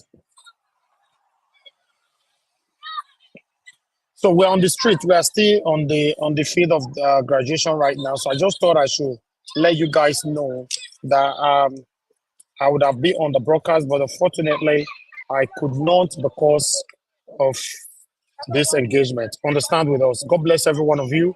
I'll hand over back again to Mr. Chris. Mr. Chris, thank you, sir. And God bless you for all you're doing. I appreciate every one of you. Mother of all, Mommy Diaspora, thank you very much, Mommy. And God bless you for me. And I love you so much. Thank you very much, everyone right there on the comment section. My wonderful people. Thank you so much, Madam Martina Abasi, TV Mama HO. Thank you very much for that wonderful submission earlier on. Your submission was very, very short, but it was powerful. I was listening in the graduation hall, you know, but I couldn't say anything. Thank you very much, Rosie Ayosh. Abu Azi, thank you. I appreciate you all, Stella Afini. Oh, thank you for the congratulatory messages. God bless you, my people. Thank you so much. Don Faye, thank you. Divine Cross, thank you. Stella Afini, once again. Washington Morige, and many, many others right there. Now, God bless you. Now, Magdalene Ide, Adelaja Ogumbi, thank you very much for your super chat earlier on. Thank you, Madam Bella Naomi, for your super chat as well. Mercy Morige, love God is my strength. Thank you, and I appreciate you all. Thank you for all you guys are doing. But I'm going to leave you guys now to move on with it. And I'll join you guys soon because we just rounded up now. Pictures are still being taken and all that. So let's see how long it's going to take me to get home so that I can do this. It's not right here in Cambridge. It's about almost 2 hours away. So when I get home, if you guys are still on air, then I'll join you guys. If not, tomorrow we'll talk much better. Thank you. Oga Chris, you have the floor. Yeah, Domasa. Now the big masquerade has spoken and the cat has been let out of the bag. So people flood the comment section with congratulations. Let's congratulate a hero. He deserves all the congratulations. You can see this is the kind of things we talk about. Sometimes people just think it's exaggeration. It is not in any way. Your wife is graduating today. And this is a station you broadcast every day. You could have taken today off, but you still stole some time to talk to people, to encourage everybody. And we are still able to notice that powerful speech short from Mama Hecho. The speech was pregnant with so many things, and we have analyzed the majority of those things there. So people in the comment section, come on, let's use the button. Let's say congratulations to the one that truly deserves to be congratulated. Come on, people. And for those of you that are just coming, although Mr. Nanjawash already welcomed you people, I think it's proper. It is right for me to welcome you. Yes. Madam Rita, you can go ahead. Everybody have been muted. Thank you. Oh, okay. Thank you very much, Mr. Elvis. Greetings to everyone. Greetings. So this is a great day. Greetings. And then congratulations again, Mrs. Elvis Ediging. Congratulations. Many more wins. We are going to celebrate many more wins, you know, in the mighty name of Jesus. Mama Hecho, I don't know, everybody seems to be calling your name. I guess I came late, obviously, and I've missed what you said, but I am believing that what you said, I'm going to play this video back again to listen, was something very, very inspiring and powerful. And good afternoon, Mommy Diaspora, my mama that I love so much, my brothers and sisters in the comment section, ladies and gentlemen in the panel. Today is a great day and we shall rejoice and be glad in it. First of all, I'd like to say, pay homage to Chief Emmanuel Owanyanwu. I remember growing up, I think Owanyanwu National, I think that was one of his football teams. You know, that was somebody that I've admired for a very, very long time. And I remember I used to look at him like a gentle giant, you know, as large as he was, bestowed, let me use the word, as bestowed as he was very gentle when he spoke. You know, he was speaking like a father. He always speaks like a father anyway. I've never really heard him really speak with anger. You know, it's always trying to bring people together and always going for peace. That's what I remember him for. With all the shenanigans happening in the politics and the Ohanese and the Igbo people and even Nnamdi Kanu, and everything, he has always come out to speak of peace. Even when they accuse the Igbos, of be taking over Lagos and, the destruction of their property, he has always come out for peace and in a very calm, subtle, fatherly way, So may his soul rest in peace wherever he is. And may God come, may the angels of the Lord comfort his family. I know they'll probably be grieving now. And it's also a reminder for each and every one of us, especially the ones who are in constituted authority, that life is very fickle, tomorrow is not promised, and leave a good legacy. He's 82 years old. I could say, I know everybody, I've kind of seen him in the media. I would say he lived a very full life, a serial entrepreneur, and a philanthropist too. So his soul rest in peace. Life is fickle.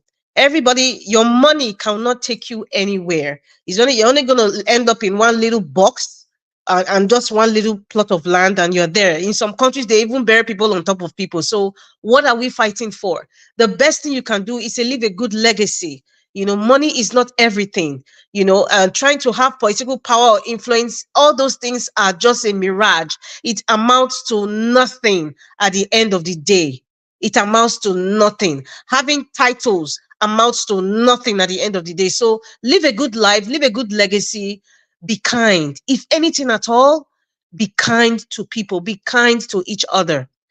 For the topic of today, Charlie Boy says, don't back down. Well, I mentioned yesterday, I guess I'm one of the people that don't really believe in this protest, because I said, and I'm going to repeat myself, many of the people who are clamoring for these protests do not really know why they're protesting. However, because there's so much suffering, pain, and hunger, anybody can fight for anything without even thinking of the reason why they are protesting. So I can sort of identify with why most people want to just we're going down to the streets. Yes, it's good to go down to the streets. This is not the first time we're going to the streets. And we've seen what happened. However, we should not be deterred with what has happened in the past. Even prior to this thing happening August 1st, there are a little bit of intimidation coming on now, with the change of Oro Festival, for example, in Lagos from 1st to 15th of August. In fact, I don't even want to go there because I don't like talking about the traditional things, but, they're trying to make our culture seems like it's something that is a joke, and it's unfortunate because what are you going to teach the younger ones about your culture? How do you expect them to respect you people, when they know that everything can be bought? Everything can be changed or altered to suit the one who wants the power and influence. It's just unfortunate. It's just unfortunate because of this desperation. Emmanuel Wayan is gone. He's left this world. He's left all the cars, the expensive watches, the money in different currencies, the properties. He's left it. So what are you guys fighting? Bola Ahmed Tinubu and your minions, what are you guys fighting for? Bayo Onanuga, what are you lying for? Lying against Peter Obi for? What are you going to gain? What are you going to gain? What's all this? Well, I will only encourage Nigerians at this point that if they want to protest, they can go out and protest.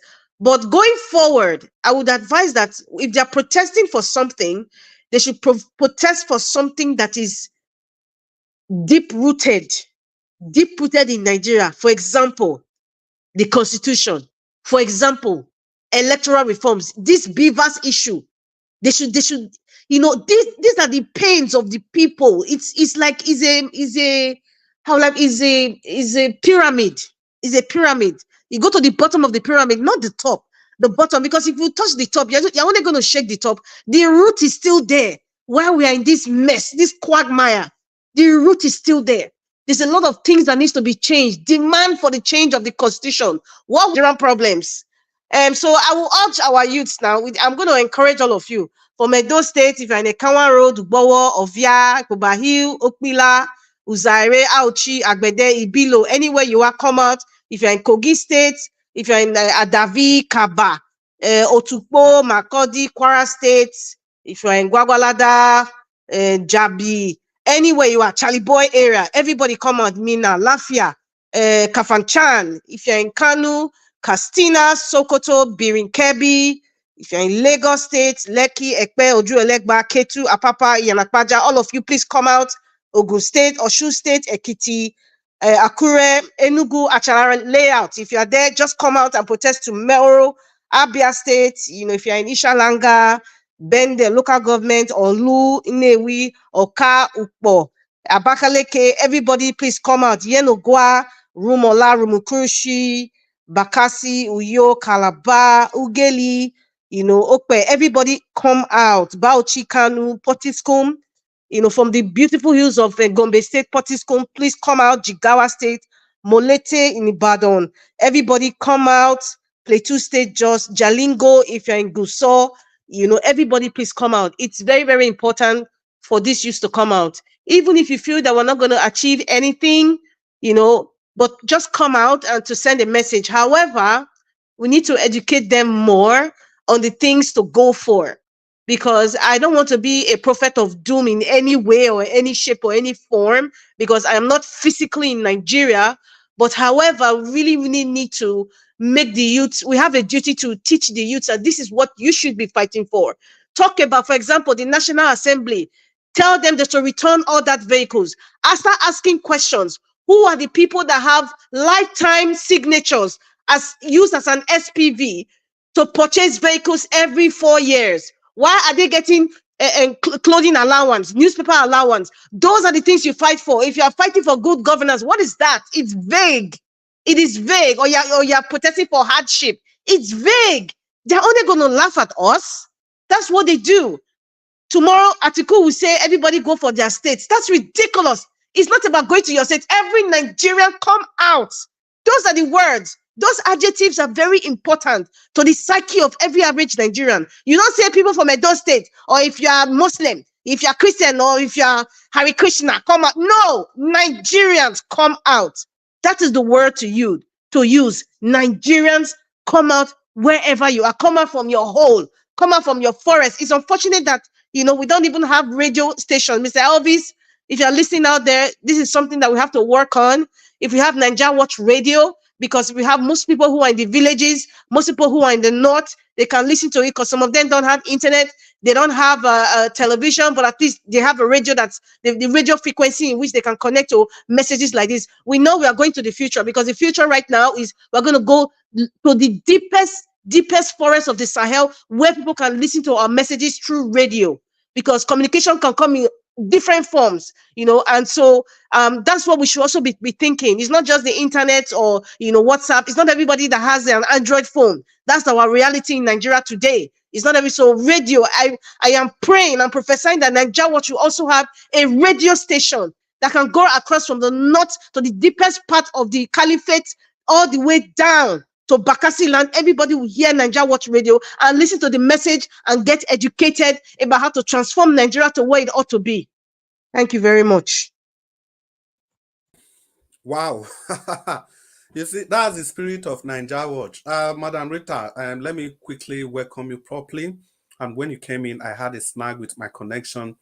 You see, there's a spirit here on this broadcast that makes everybody to almost know what they are supposed to say. I don't know if you have been listening to this program. You just made some statements like the things that Nigerians should protest for, and you went ahead to make it very clear to Nigerians that they should be tribal blind, they should be political blind, politically blind in this protest, even if they are to do it. You see, these two concepts, they are so germane in the sense that Black Panther spoke about this earlier on. He spoke exactly about this earlier on the need to call these people their common name, the ruiners of the nation. That's exactly what you repeated. That's to show the spirit is flowing here.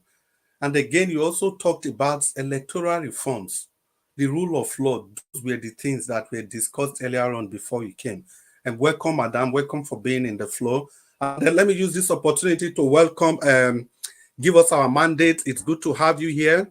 Yeah, it will come to you shortly. But before we do that, let's quickly give a shout out to the people that have supported this station. Patty Solomon, we love you so much. Thank you for everything that you do. Thank you for putting your money where your mouth is. Thank you so much, Patty Solomon. Thank you, thank you, thank you, thank you.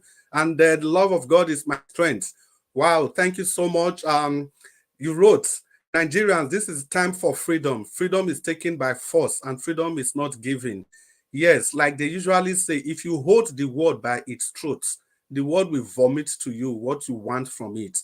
Thank you for being a member for 14 months.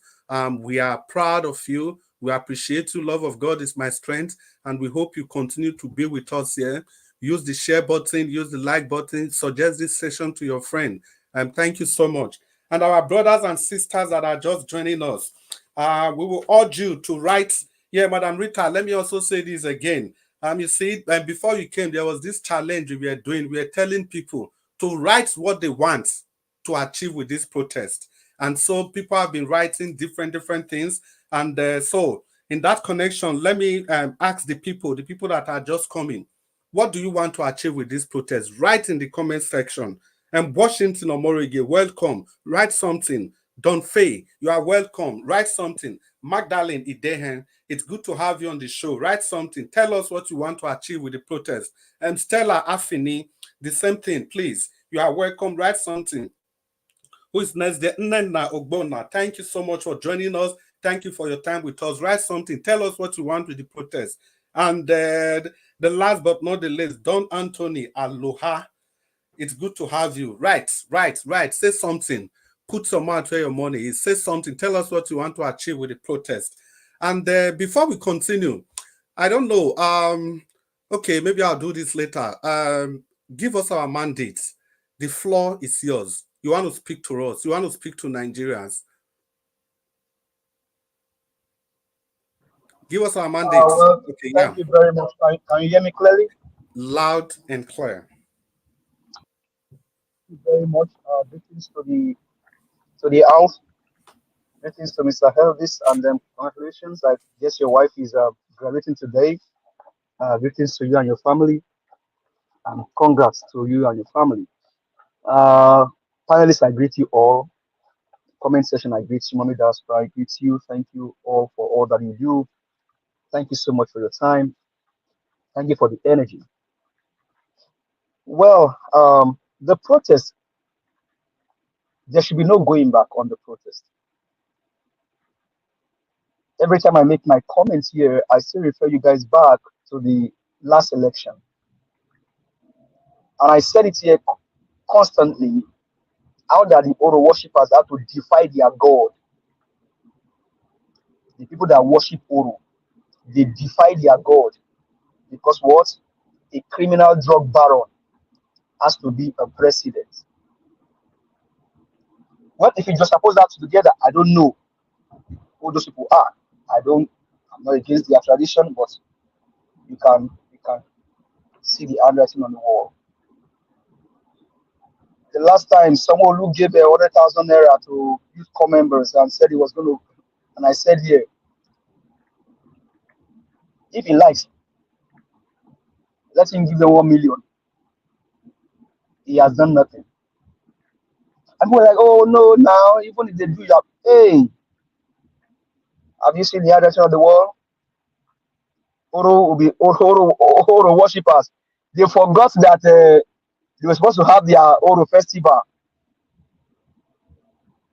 January, February, March, April, May, June. Even till the 1st of June, they forgot. Or even up until July, maybe the 10th, they forgot that they have their festival.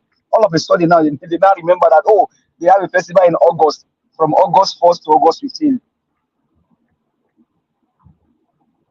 Hey, you tell me, mi ò bú yín o, ṣùgbọ́n wọ́n ti bà ẹ̀sìn yín jẹ́. Ẹ̀yin tẹ́ ń bọ orò, ẹ ti jẹ́ káwọn òṣèlú kan bà ẹ̀sìn yín jẹ́, kán fojú orò gbolẹ̀. I'm a Yoruba boy, so you cannot hold this against me. Oro worshippers, you have allowed them to defy your God again. They defy your God during the election. They are now defying your God again because of protest. The question I'm going to ask you, whether you are an Oro priest, or you are Oro follower, or you are Oro sacrificer. When did Oro become a politician? When did Oro become a politician? Because last time I checked, growing up in Lagos State, the only time Oro comes out is at night. All of a sudden now, protest is coming. Oro have to come out 24 hours from 1st of August to 15th of August, if I'm correct. Evil initiated by who? Sanwo-Olu. Give us Amade, sorry. Is it true? It's in the news now. There was a paper for it day for yesterday now. If you know somebody come Mrs. Bolanle on violence, she's already lambasting, raining curses on them because she's a Lagosian. I was born in Lagos, I'm not a Lagosian, but I mean I live with Lagosians from Mr. Leko. Oro don't come out in the day, they come out at night. That is their tradition. But then the election, Oro came out in the day. Oro told Igbos, oh, if you are not going to vote for Amoda, the criminal drug baron, don't come out. That was what Oro said. The question is Oro now a politician? If Oro is a politician, which party does Oro belong to? Is it APC, PDP, LP, YDP, or NMPP, or ABGA?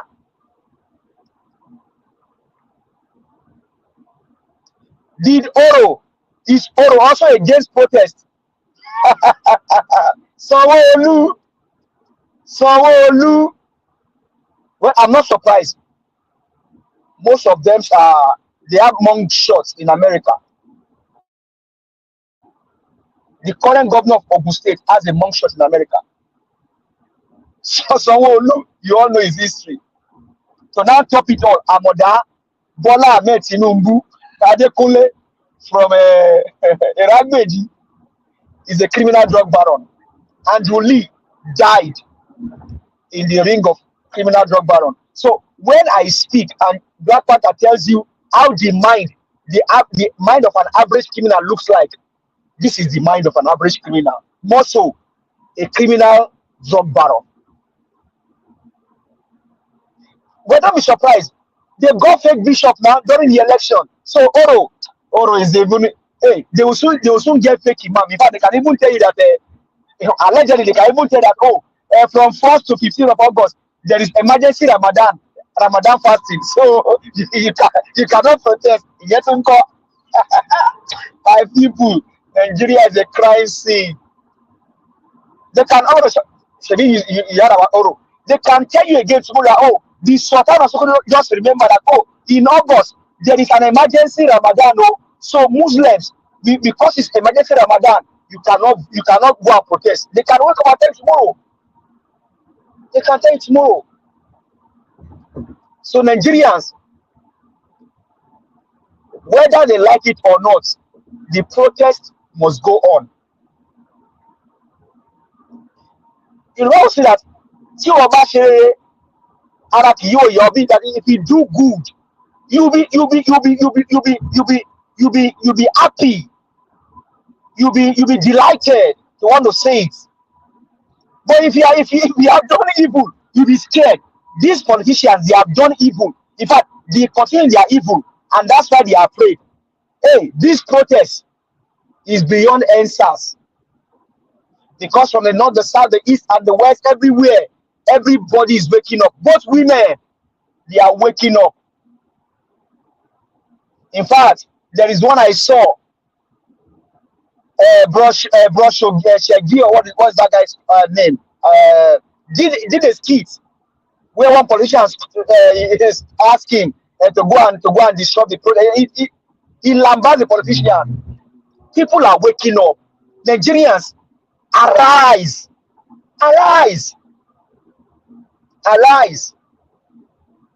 Now, see the irony of two countries when you just oppose it. America, for example, and then Nigeria. Biden gave a speech yesterday. I think somebody was referring to that. And in that speech, it is just love for the country and how he put the country first before his own ambition. But Georgie's ambition is above Nigeria's ambition, and that's why Akpabio told you that whether Nigerians buy or yes, they are going to buy the jet, and nothing will happen. Have they not bought the jets? Should they buy the jets? Must they buy the jets? Should they build house for Shetima, allegedly the sponsor of Boko Haram? Should they build house for him? Must they build house for him? Does he have the house he lives in? My people, there are numerous petitions, there are numerous requests that can be in that protest. Is it about the hospitals? We don't have a viable health system in Nigeria. From the north to the south, the east, and there are no viable hospitals. Education destroyed. Technology going down. Just yesterday, I saw the allegedly Boko Haram sponsor saying that Nigeria will beat America and Europe in technology. And I asked him, how is that going to happen? Oga, do you know what you are doing, Shetima? By the way, with all of this evil going on, including your own state, what have you said? Rather, you are concerned about the house they want to build for you, which will end up becoming your personal property. Because we know the issue of Tinubu and Moda, how we collaborate the property of Lagos State, and they all become their personal property. Nigerians, and most of Nigerian youth, in your 40s, I call on you, arise. I don't know how old you are, Mr. Destiny. I don't know how old you are, Mr. Chris. I don't know how old you are, Madam Rita. But if I may guess, you guys will be in your 40s or maybe in your late 40s. Let us arise and make a demand. Because these guys are mortgaging our future. If you have 40 to 40 now, that's 80. That means you only have maybe about 30 years more, 20 years more to even do something better in the political landscape of Nigeria. Should you have any intention or ambition? These criminals don't care for you and I. They so much care for themselves and their families. Even though we give them our collective will and power to go there and represent us, these guys, they have destroyed our common patrimony. And I asked you yesterday, is Tinubu a successful man? Hell no! Tinubu is a criminal. In the issue of politics, you now see Nigerian politicians having private jets. In fact, they dupe one of them of private jets. I live here in America by the grace of God. Not even Joe Biden has a private jet. Nigerians, arise! Arise and make a demand. Arise. Your motherland is calling. The red oil of the 18 that fight in the election, more so that of the 19 years old that fight himself in Platinum, that red oil is making a demand. Arise! Arise, Nigerians. Arise. Nigerians in diaspora, in Dallas, Texas, in Houston, in UK, in Dublin, everywhere I call on you. Should they call, let's all go back home and fight this fight, because it's a fight for our future. It's a fight for our children. It's a fight for our life. We cannot allow these guys to run us anymore. Most of us, by the grace of God, we are doing well where we are all over the world, and we have criminals running the nation. Nigeria is a blessed country. We have gold, we have bitumen. You can grow anything in the north. I serve in Bauchi State. If you pour tomato water on the rock in Bauchi, it will grow. That is how fertile our land is. Mr. Odua said, in the south, they've taken the oil and they leave us with crude. These guys are evil. Let's stop them. Nigerians in Ajegule, in Shomolu, in Bariga, in Tafawale local government, in Tamshi, I call on you guys in Edo, in Benin, arise and let's fight this fight. It's a fight for our future. It's a fight for our destiny. It's a fight for our children. Imagine Mr. Elvis's son grows up and ends up being a member of the house in Nigeria. You see other countries will better. Imagine my own children becoming leaders in Nigeria. Imagine your own children becoming leaders in Nigeria. Arise and let's fight this fight. This evil must stop. We gave them our collective will, our collective power. These guys don't know that the power they have is the power that we gave them. We gave them the power, and they end up turning their cold iron against us. Arise and let's fight this fight. You pastors, you GOs, that supported Amoda, the criminal, to riot against Jonathan. Arise now, arise. Now is the time. One Shoyinka, we are you. We are you. Arise. We are you, Shoyinka. Round up, sir. And so Edo State, I come to you.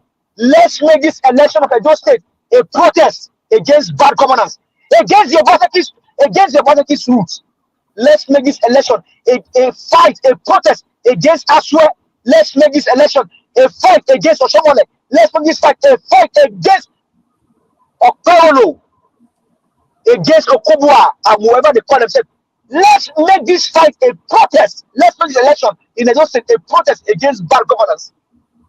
And so I tell you, vote for Olumide Akpata. That is the man for the job. He has a track record. Is he a saint? No. Am I a saint? No. Are you a saint? No. But we know that Olumide Akpata can do it. If man can face Buhari, who again can he not face in Nigeria? They are scared of him. Arise, Edolites. Let's make this election a protest against bad governance in Edo State, against the evil in Edo State, against your Vasekis, dragging the royal palace in the mud. Arise, people. Arise. Let's take what belongs to us from the hands of this evil man and evil women, because you also have women among them. Women are compassionate, they are empathetic, but the women in Nigeria, in Nigerian politics, they are evil women. They don't have compassion, they lack compassion and empathy for their children. Arise, Nigerians. Thank you very much. Yeah, thank you so much. Give us our mandate. I was just going to jump in. It's as if you read my mind calmly. Yeah, you say it's all passion today. It's all passion and more passion today. Yeah, thank you guys, because it's good that you guys are connecting to your root. Despite your comfort in wherever you are, you still remember to fight for your nation. And this is what has been lacking from the generations before us, because if only they've been able to do what they were supposed to do, I'm sure Nigeria would have been better for it. Yeah, we have two new people joining us, and that's Mr. Ferrara and Mr. Abdul Malik. We'll come shortly to you guys, but before that, and let's quickly give a shout out to the people that have supported this channel. And I can see Yandi Kings or Yadi Kings. I don't know how to pronounce that, but we want to say thank you so much, no matter the pronunciation. You have done it for this station. You have done it for your nation. You've done it for your country. You've done it for generations yet unborn. We say thank you so much. May your pocket never run dry. And take the opportunity to write on the comment section what you feel the protest should achieve, what you want the protest to achieve, how you want it to go, Mr. Yandinks. The floor is yours. Write something there. Write something there. And let me use the opportunity to welcome our newcomers. Kingsley Oriaki, say something, write something about what you want the protest to achieve. Adesua Osagede, it's nice to have you on the show. Good evening. Arina De Olabisi, yes, thank you so much. Write something, say something, engage with the channel, use the like button, use the share button, and use the $sign. And the last but not the least is Nick Lost. Write something, welcome to the show. Write something, welcome to the show. Write something, say something about your nation. Tell us how you want the protest to go. Tell us what you want the protest to achieve. Yeah, in that instance, let's just, while they are writing something, let's move to the next person. That will be Mr. Ferrara. Mr. Ferrara, you have to talk to us the floor.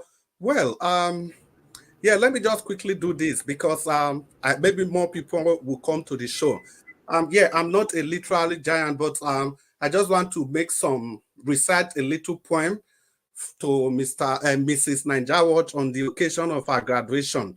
So, guys, I hope you guys will listen to me. And like I said, I'm not Wole Soyinka. I'll just try and do my best. Yeah, it goes. Miss Nigerian, I hope you are listening to us. This is like an ode to you. It's a congratulatory poem to you. Yeah, it goes like this. In honor of a remarkable soul, We gather here today to celebrate you, Miss Naija Watch. Your strength lies the way. You are the silent force behind the success of your man, unwavering and true. Your grace and resilience inspire all of us. Like a lighthouse in the storm, steadfast and bright, your spirit shines through a beacon of light. As you don your cap and gown, a testament so grand to perseverance and boundless spirit, we proudly stand by you. You are the rock, the moss, the anchor so dear, the heart of Mr. Naija Watch, ever near. Today we celebrate your brilliance, your triumphant flight. Congratulations, Miss Naija Watch, on this glorious night. The entire Naija Watch family celebrates you. Congratulations to a nightingale. Yeah, so let the broadcast continue. Time for celebration is over. So time for politics. Once again, congratulations, madam. Mr. Ferrari, please talk to us. Yes, good evening, everybody. I hope you all can hear me. Greetings to Mama H.O., Mommy Diaspora, and all. Mr. Elvis, Mrs. Elvis, I want to congratulate you on your congratulations on your graduation, and everybody on board. I want to thank everybody that is here. Give us a mandate. Mr. Chris, again, you're doing a great job. You're wonderful. You're just wonderful. Mr. Abdul Malik and everybody on board. Thank you all. Thank you. Thank you. Congratulations, Mrs. Elvis. Thank you, sir. Thank you, sir. Yes. How do I start? First, you said put out there what you want this protest to achieve. I have two objectives. One, the long-term goal, and two, the short-term goal. The long-term goal is that this protest would destroy the current Nigerian system, the system that has produced Ajaokuta Steel Complex, the process that has produced NEPA, the process that has produced NITEL, the process that has produced Dangote Refinery, the process that has produced Buhari, that has produced Obasanjo, Goodluck Jonathan, and the process that has produced this terrible Tinubu, destroy this Nigerian system. The process that has turned Nigerians into slaves, this process that has turned Nigerians into thieves, where the only way they can survive is for them to collect bribe. Destroy this Nigerian system. Let us stop and then have a U-turn, have a new Nigeria, a new independence. In the words of Mr. Elvis, we cannot continue like this. This is what the first thing I want this protest to achieve. The second thing I want the protest to achieve is that at least if we don't get that result that I just outlined, let us start the protest. Let us send a loud, clear message to those that have hijacked the country, to those that they think they own the country, to those that believe that that country is a business for them and it belongs to them, and every other thing inside that country is just raw materials for them to achieve their own wealth. Let us send a clear and very loud message to them that that country belongs to us all. It belongs to me, it belongs to you, it belongs to my children, and I will not be a slave in my own father's land. So they send the message that we want citizenship. We don't have it now. Anybody that deludes you that you have citizenship in that country is lying to you. That country is a zoo, a land of impunity, a land whereby there's no justice, there's no rule of law. What we have is the rule of man. We want to send a message to the man, to the big man in charge, that that country belongs to us all. We know beyond for our country. Our country belongs to us. And we will not accept this perpetual state of where the country turns us to slave or turns us to criminals. We want to change that. We want to have a U-turn. That is the second aim of this protest. So it is important that everybody participate. Yesterday, I was so sad when Madam Rita was talking, and she was so passionate and angry and upset and frustrated. And she said the protest is not going to achieve anything. I immediately wanted to call him, but I was on the road and I was not able to. that why would someone like Madam Rita talk like that? But today, I heard her voice and I hear her, the same Madam Rita that spoke yesterday, calling people to come out from every nooks and corner. That is the message we need to be sending. Everybody needs to come out just to send a message, and I will tell you how we will come out. But before I tell you that, let me go back to what I just typed on the chat message about change in a country. That change, the task to transform a society, only the people can do that. It is not heroes, it is not celebrities, it is not stars. It is only the people that can change a society. And this is our chance to come out. And how do you come out? Let me start outlining it so that people don't say, that man sit down for abroad in, they say, make we go collect bullet. No, that's not how you come out. You come out even from the inside of your room. If you're sitting down eating pounded yam and egusi soup, but you come out, if you have any social media, WhatsApp, Facebook, YouTube, put a symbol there to connote that you are in support of this message. Bad governance must end, or we can't continue, like something that shows that you have solidarity with these people. Anything, put it out there on your page, on your WhatsApp, change your profile picture, put the Nigerian thing there. Bad governance must end. That's one way. Another way, while in your room or you've not even stepped out, another way is get a plant to indicate life as the symbol of this protest. Put it on your car, in front of your house as a symbol. If we don't have an official stamp, that you are in solidarity. Another way, step out outside your house, your building, on your streets right there in Nigeria. Bring food out, bring music out, bring speakers out, start dancing, start singing as a sign of solidarity. Then if you're strong enough to walk 1 block or 2 streets, walk those streets with your tree, with your stand that you are with. This thing, Nigeria cannot continue like this. Now, if you can walk to the capital or walk to the state house or the government house or where the protesters will gather, do that also. But whatever you can do, whatever you do something, because it is only you that can change that country. It's not going to be a celebrity. It's not going to be a star. It's not going to be a messiah. It's not going to be Obi. It is you. And the only way you do that is to make that pronouncement. Yet, let them bring out Oro. But I'm telling you, even Oro will stand by you and protest, because Oro himself is hungry. Oro too, Oro goma jáde wá protest ní ìtàn wá. So that is the fact. So come out, join us, join everybody. It don't matter whether you know those who are behind it or not. I know we can't stand Atiku, but Atiku has told us before.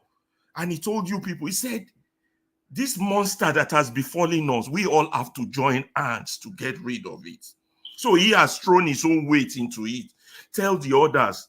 The president of Ohanezu was saying Igbos should not come out. Sadly, he died. He died even before the protest. Everybody needs to come out. Even if you are coming out inside your house, eating pounded yam and egusi soup, have your logo change. Have your WhatsApp change. Don't have your profile picture there. Have your Facebook page change. So that the whole world will hear loud and clear that Nigerians are talking. If that's the only thing you can achieve, do that. It's not about tribe. It's not about party. It's not about this or that or whatever they want you to believe. It's about you and your children and your children's children, not to become slaves in the land that God has given to them. To tell these people that have stolen your heredity that no, we cannot continue like this. Make a statement, subtle, soft, straightforward. Let it be loud, collectively. Not all this divide and rule they're trying to achieve. Don't come out in Lagos. Don't come out. Don't listen to all that. Don't listen to all those tribal divide, those religious divide. As they come out in the north, come out in the east. As they come out in the east, come out in the west. As they come out in the west, come out in the south. Come out everywhere. Let them know that country belongs to you. You are not a slave. Let them know. Come out. Even if it's just in front of your house, even if it's just one block on your street, come out. Even if it's just for 30 minutes, even if it's just for 10 minutes. Come out. And if you are abroad, call your people at home. Send them money. If they don't want, they have said to stay out, tell them stay at home, send them pounded yam money. Tell them to come out. Everybody must have a collective voice. I can see that the government is afraid now. That's why they want to bring out their Oro. But I want to tell you right now, even Oro will match with us because Ebin Pa Oro. Ebin Pa Oro. Àwọn olórí ibú, Oro will match with you. Don't be scared. Come out. Do something. This lack of not doing anything is what has brought us to this stage. And we are not going anywhere the way we are going. So we all have to come out.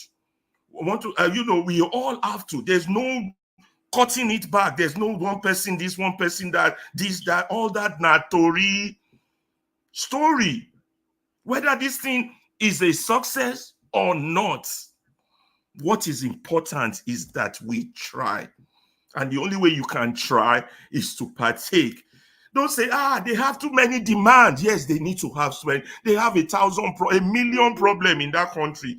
If they put 15 forward for now, that's the starting point. At least one was touch you. If constitution no touch you, electoral reform go touch you. If electoral reform no touch you, releasing Nnamdi Kanu will touch you. If releasing Nnamdi Kanu no touch you, Ebin Power will touch you. One will touch you. One of these listed programs demand. So that's why you must be a part of it. That's why you cannot ignore your responsibility. And you cannot pray for miracles. Prayer will not save you. Save us. Save Nigeria. It is only action. Action of the people. And who are the people? You listening to me are the people. You are the people. Call your relatives, call your friends, call your everybody. This is the time for them to come out. If they cannot march to the headquarters of the government house, they can stand in front of their house with a tree symbolizing the revolution. The revolution of the mind, the revolution that we cannot continue like this. Nigeria cannot continue like this. A bunch of criminals cannot continue to determine our destiny. Let us send that message. It's not hard to send. It's not putting your life in danger. It's not endangering you. If you have a car, drive your car to the road. Let's say you are repairing it. But if you don't want your car damaged, stay in your house, in front of your house. Do your protest there. This is not too much. This is not too hard. The countries you're running to, London, England, America, people stood up to fight for those countries, for them to be a better place. So why are you expecting someone else to fight your fight? And they're not even asking you to fight. They're just asking you to say something. Just come out, say something. How hard can that be? We don't all have to be together, but we have to be together in this. That is all I have to say for now. I'm calling on all and sundry. Pick up your phone, call home, send a WhatsApp message, send a text message, put it on your Facebook, put something, change your profile picture, have a slogan. We cannot continue like this. So this protest must go on. For as long as it takes, our voice, this must be heard. Let me stop there so others can talk. Oh, today, everybody, you are drawing from the well of wisdom, from the well of knowledge, from the well of passion. I don't know. For those of you that are just joining us, do you know what Ferrari just did? He just summarized everything that we've been saying today. He has captured all of them in his speech, in his presentation. Everything, every aspect of what we have said. But the only thing where we never talk, we say, hold on, not they hungry. They say, oh, they're hungry as well. Oh, Nigerians, una to get mouths. Well, for those people that are just joining us, yeah, in all honesty, I think Mr. Ferrari has captured the essence of everything that has been discussed here today. If I mean the people that are just coming on and talking about Kingsley Oriaki, Adesu Asagede, Aranide Olabisi, Nick Lost, Oriyomi Abdul, Wisdom Lucky, and Tracy Jacopine. Welcome to the show. Welcome to the broadcast. The names I just called, please tell us, what is your view? What do you want this protest to achieve tomorrow? I'm sorry, on the 1st of August. What do you want this protest to achieve? Say something. I just called your name. Engage with the station. Use the like button. Use the share button. And use the $sign. It is your right. It is your responsibility. It is the way you can free your nation from the shackles of deprivation. Like Mr. Ferrari said, this nation we are all living today, people pay the supreme price. Martin Luther King, we remember how he lost his life. We remember his demise. In the 70s, we know what blacks went through in the US, and it's still happening today. Even in the Republic of Ireland, we know what those people went through in the hands of the UK. That is why today, the Irish people, they are the only country in Europe where you have more of their citizens outside of their country than the one they have at home. Back home, there are just about 5.5 million people. But all over the world, there are over 20 million people scattered because people have to fight. People have to fight for the soul of the nation. Not until the 1921 declaration, where they finally became a nation of themselves. Until that time, they've never looked back.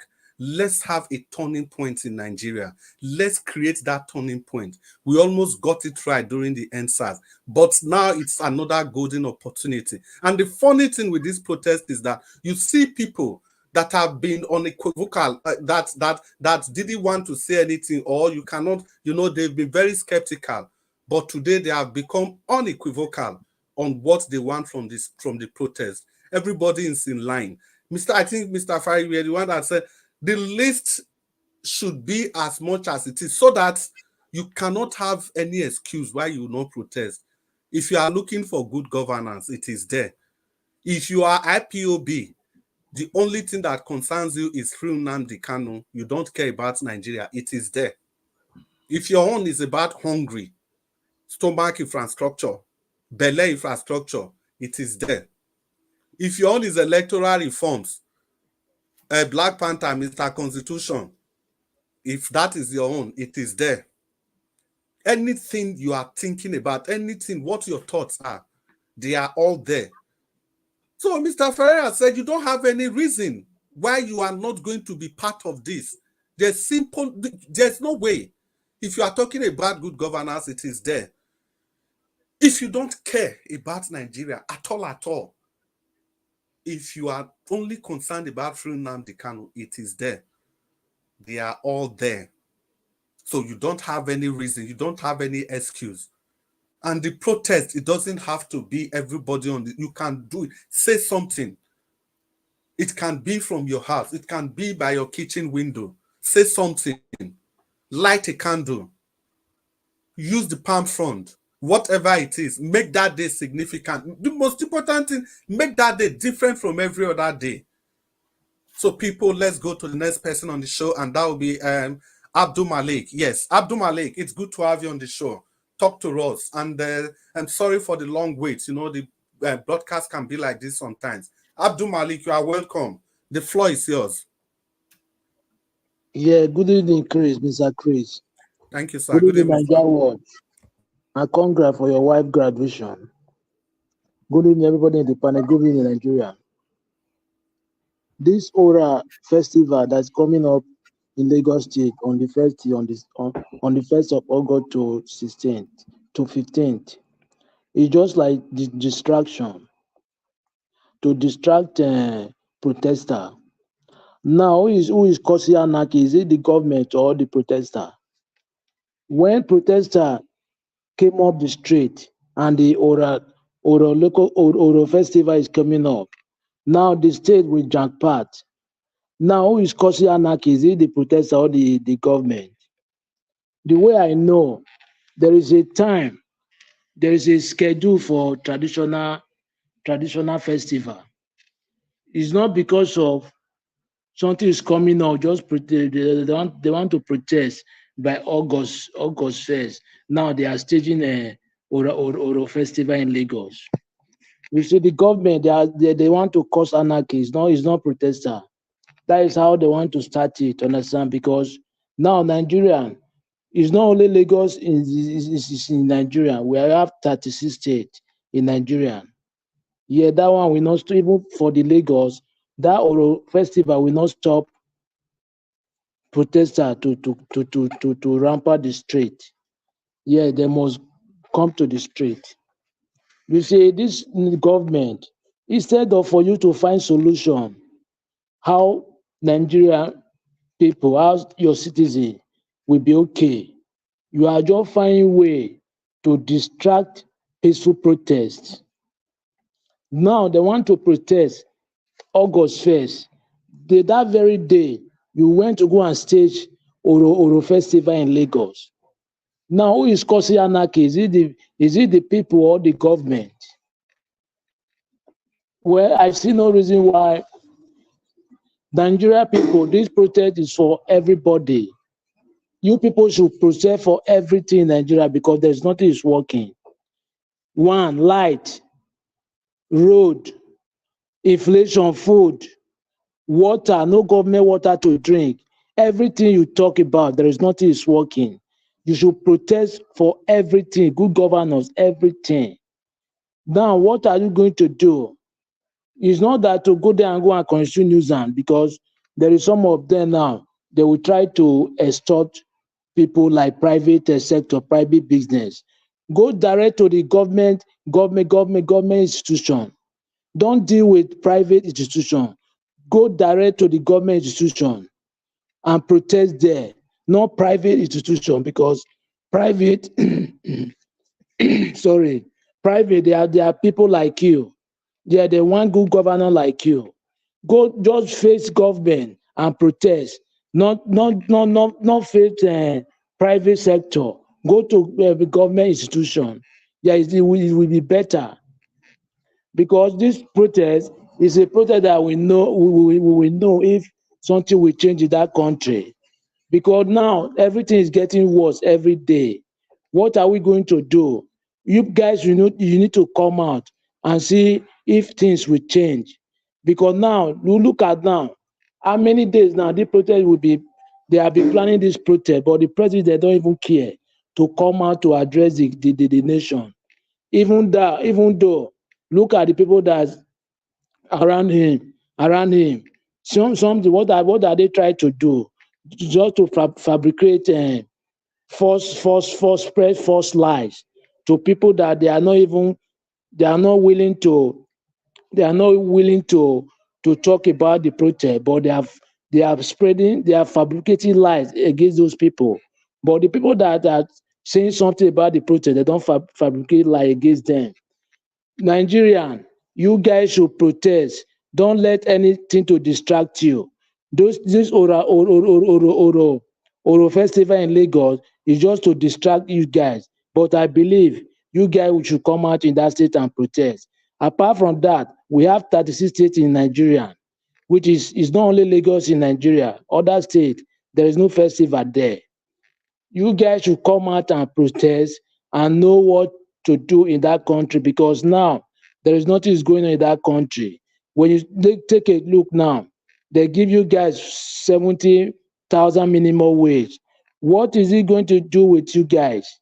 How much is 70,000 naira? $44. Is it $44 cannot buy bag of rice for now for Nigeria? Bag of rice is 104,000. Okay, calculate how much 72,000 naira. How much are you going to add at the 4,000 to buy bag of rice? You guys should protest for everything. There is nothing is working in that country. Nothing is working for now. This protest is just like to tell the government, you guys know what you are doing. Even I watched RITV today. This Remi Tinubu, he said that you should go back to the farm. Okay, youth, they agreed to go back to the farm. Where are they going to farm? When there is no insecurity in the country, where there is security in the country, when you go to the farm, they will kidnap you, kidnappers. all those bandits. You cannot advise your husband to fight insecurity so that people will start going to farm, food with surplus under 3 to 6 months, because there is there is some crops when you plant there, they can germinate 3 to 6 months. But you cannot do that. You are telling people to go to farm. Okay, we are ready to go to farm. Where are we going to farm? Where are we going to farm? If we are ready now to go to farm. But where are we going to farm? Those guys, they just take Nigeria granted. They don't mean well for Nigeria people, which you guys are saying now. Because this guy just come to destroy Nigeria. He's not come to repair. Because since when he came in, Nigeria is declining. There is nothing is working. Nothing is working now.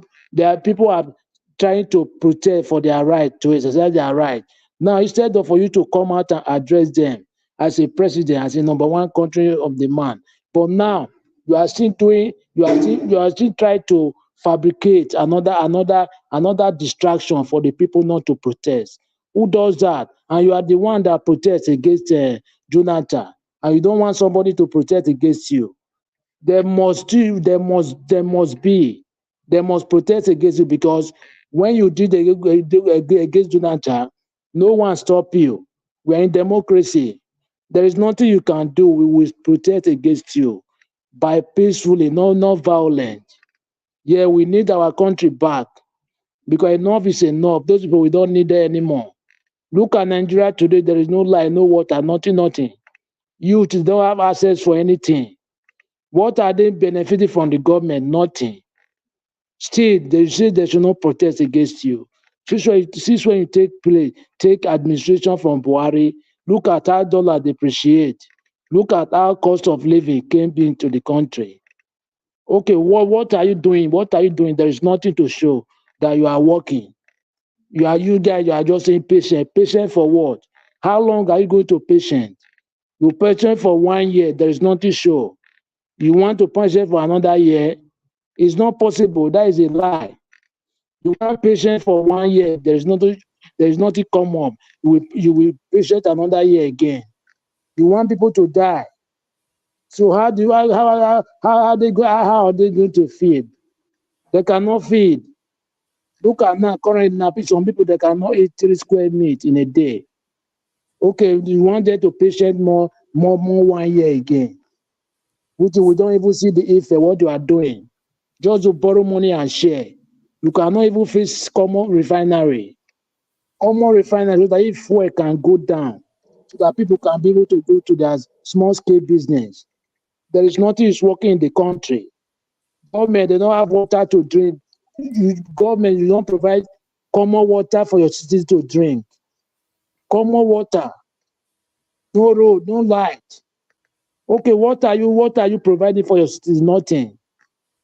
Those APC and PDP, they need to change in that country. They don't mean well for Nigeria. After 60, you look at today now, 60 years, the same people, they are recycling themselves. They are recycling themselves in the government. We need to take them away for that country, because they don't mean well for Nigeria people. How can one person will take billions and go and keep in abroad? Your citizens are suffering. Graduates don't have work, no work. Nothing, you don't provide anything for your citizens. And you say you are governing people. But what is the benefit? What are they benefiting from you? Is it other countries? Is it how other countries govern their people? Or you went to Western world, you see how they govern. Any small thing, you go there and go for treatment. Or you take your family there to school and you buy house there. Small time, you go there for vacation, 3 months, 2 months, something like that. You don't see how they live. Why can't you do in your country? Or why those white people cannot come your country to go and enjoy stuff like that in your country too? If you are okay and you have the money, you cannot even think what you will do with the money. You just to steal the money and go and keep it in another man's country. You guys should come out and protest peacefully, not violent. Government will hear your voice. Anyhow you can do it, do it.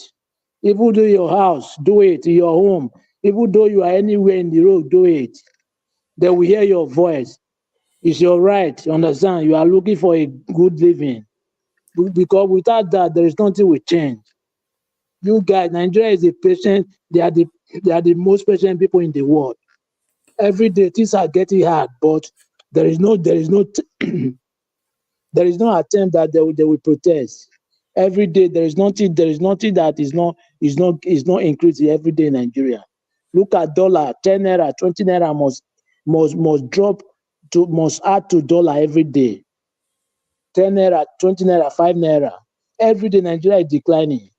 You don't find solution for such thing. You are finding solution how you will distract people from protest. Festival. The way I know, any festival is you have a season.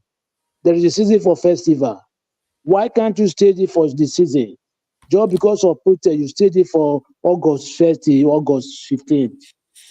That one will not distract people. They must protest. You are finding anarchy. You are the one you want to cause anarchy in the country. That's why you do that in Lagos State. That is their plan. That is what they want to do. What they do in the SARS now, they want to do it again. When they buy people there, just anyhow in SARS, they want to do that strategy. That is what they are doing now. You guys should come out. Lagos is not the only state in Nigeria. We have 36 states in Nigeria. I believe when you guys come out, the government, not 1 day, not 2 days, continuously, so that they will know if the thing is serious. Not 1 day, not 2 days. You guys should continue. Yes, after, if they don't want to answer, UN will now involve. United Nations will intervene.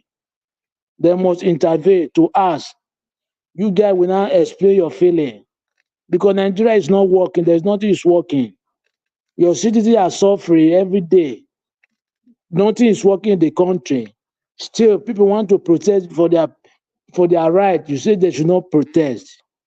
Which is you are the one that protests against Jonathan. In which is the record is there, everything is there. Yes. Thank you, Chris. Abdul Malik, I just say, this matter, you don't get as a bill. Even Abdul Malik, where they keep to time. Today, Abdul Malik, no one here, he not keep to time. He just talk. I see how he go do and reach. Yeah, Abdul Malik, thank you so much for that presentation. You know, we are all engrossed in emotion today, and rightly so. Yeah, but unfortunately, the leaders, they will never listen. That is why it is very important that we do something. We show them we are displeased with whatever they are doing. People, if you are just joining us, I want to use this opportunity to let you know that the wife of Nigerian, Miss Nigerian, just graduated today from the university in the UK, and we are all still in the celebrating mood. So, write on the comment section, congratulate her on this worthy achievement. She is the spirit, the power behind her husband. Because if it is not with her cooperation, I don't think Mr. Nigerian should be doing this every day, every time, year in, year out. So, let's celebrate a beacon. Let's celebrate a nightingale. Let's celebrate Miss Nigerian on her graduation today in the UK. People. Let me use this opportunity to welcome the person that's just joining us in the name of Patrick Cosmas. Patrick Cosmas, you are welcome to the show. And please, today we are telling Nigerians what we want to achieve with the protest. Write something on the comment section. Say anything you want to say about the protest. Even if you are not in support, if you are support, tell us what you want the protest to achieve for us. Let me use this opportunity to greet Mama H.O. Mama H.O., if you are still there now, we are going to the second section, the second segment of this broadcast. I think we lost Mr. Unwonsu. He was supposed to be the next person. So, Mama H.O., if you are there, please talk to us. Talk to us, ma, if you are there.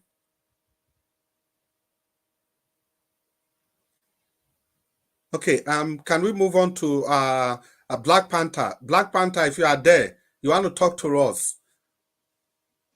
Yeah, I'm here. Can you hear me? Yes, I can hear you, Black Panther. Talk to us. Okay. Thank you, Mr. Chris. And you are doing a great job. Thank you, sir. You're really sounding and taking that message to the highest, realm. because I was busy. I didn't wanted you to stop. Thank you for doing a great job. Now, we are moving into the segment, a new segment. And that what I'm going to say here is like this. One, Nigeria is a failed state. It's already a failed state.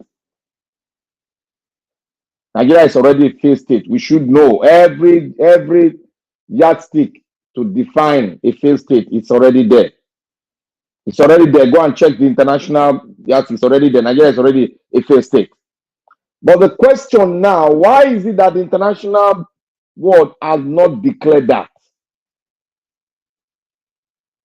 That's the fundamental question. Why have they not declared it? Because when you borrow to fund your budget year in, year out, that country has gone. That country is selling its country to the outside world. There was a brethren that was speaking on the media. He said he was trying to apply in a customer service job, a remote customer service job. And when he got to the site, they said Nigerians are excluded. Nigerians are excluded. Now, they preferred national from South Africa, the Eastern Africa, and the Northern Africa. But Nigeria was specifically mentioned on that, which he said, because that was his experience. Now, that is another thing to tell you, indicators that Nigeria is a failed state. And now I go into the next one. They told you that they deceived Nigerians through the technocrats. The removal of oil subsidy make Nigeria economy well. But some of us that were deep into common sense economy told them it will never, rather it will make us go and sink into the pool of a failed state. Now, that oil subsidy was not removed. Now, I want you all, the people that love the country, go and look at the new oil subsidy. There is an increment in that oil subsidy of over 900 billion. That is to tell you that everything that they are doing, they are sharing the money because they know that this country has already failed. That is why you see all the oil rigs they have now in Nigeria are standing as collateral in borrowing money in the international market. And the international people, some of them, I wouldn't blame some business organization because they have to float in the international world. But why are they not declaring? United Nations not declaring that Nigeria is a failed state when they declare that Nigeria is the poorest, is the poverty capital of the world. The reason why I'm sending this message is to all Nigeria to know that Nigeria is already a failed state. There is nothing we can do about it except we come out. Take this country back. I want to thank all our northern brothers. I watch in the social media. One of our Hausa brothers was arrested because he said he is going to participate in the rally. He was beaten. He was told to kneel down by the police in Zamfara State, but the boy said, I would rather go down the grave than not participating in this protest. That is the voice of a Nigerian from the north. That is the voice, that is the attitude.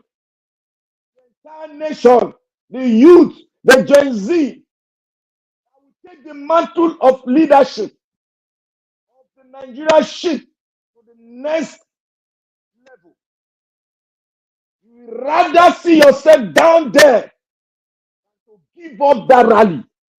The mindset of every Nigerian all over the world, including Nigerians in Nigeria. We are in. Everybody in for this. It's either we do it now or we don't do it. It's either we do it now or we see Nigeria sink finally and we allow the Western to take over your country.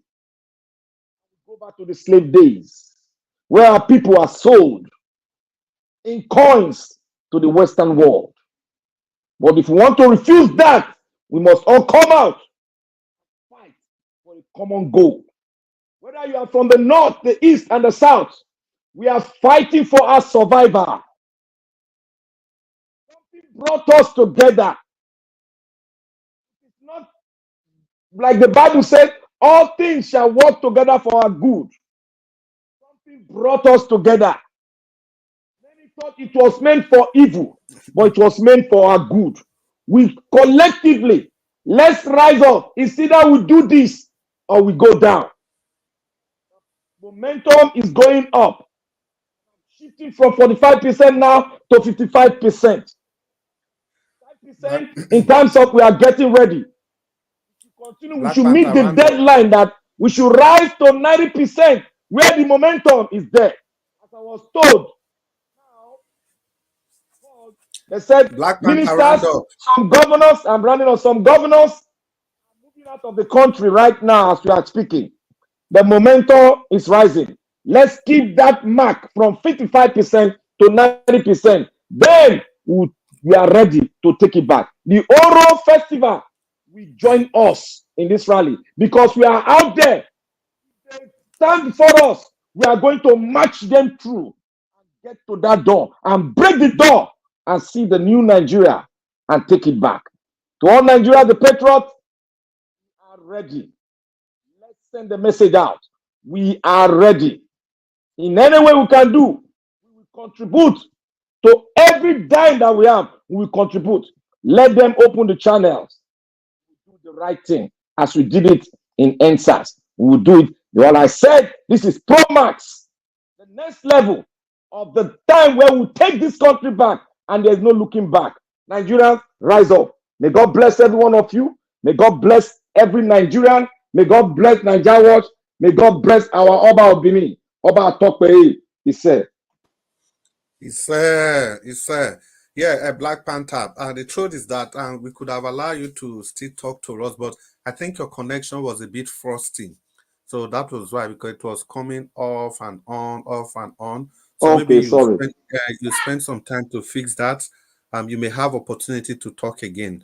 The next person there will be is Mama Esho. Are you ready now? Okay. Yes. Okay. Mama Esho, it's good to have you. Sorry that we kept you for long. You know, the broadcast today is just the way the issues are. So it's good that you've been with us for this long, Mama Esho. We are very excited and we want to hear from you. Please talk to us, ma'am. Thank you to everyone that has contributed to the need of our protest. And my message right now is to the law enforcement officers in our state, in our country.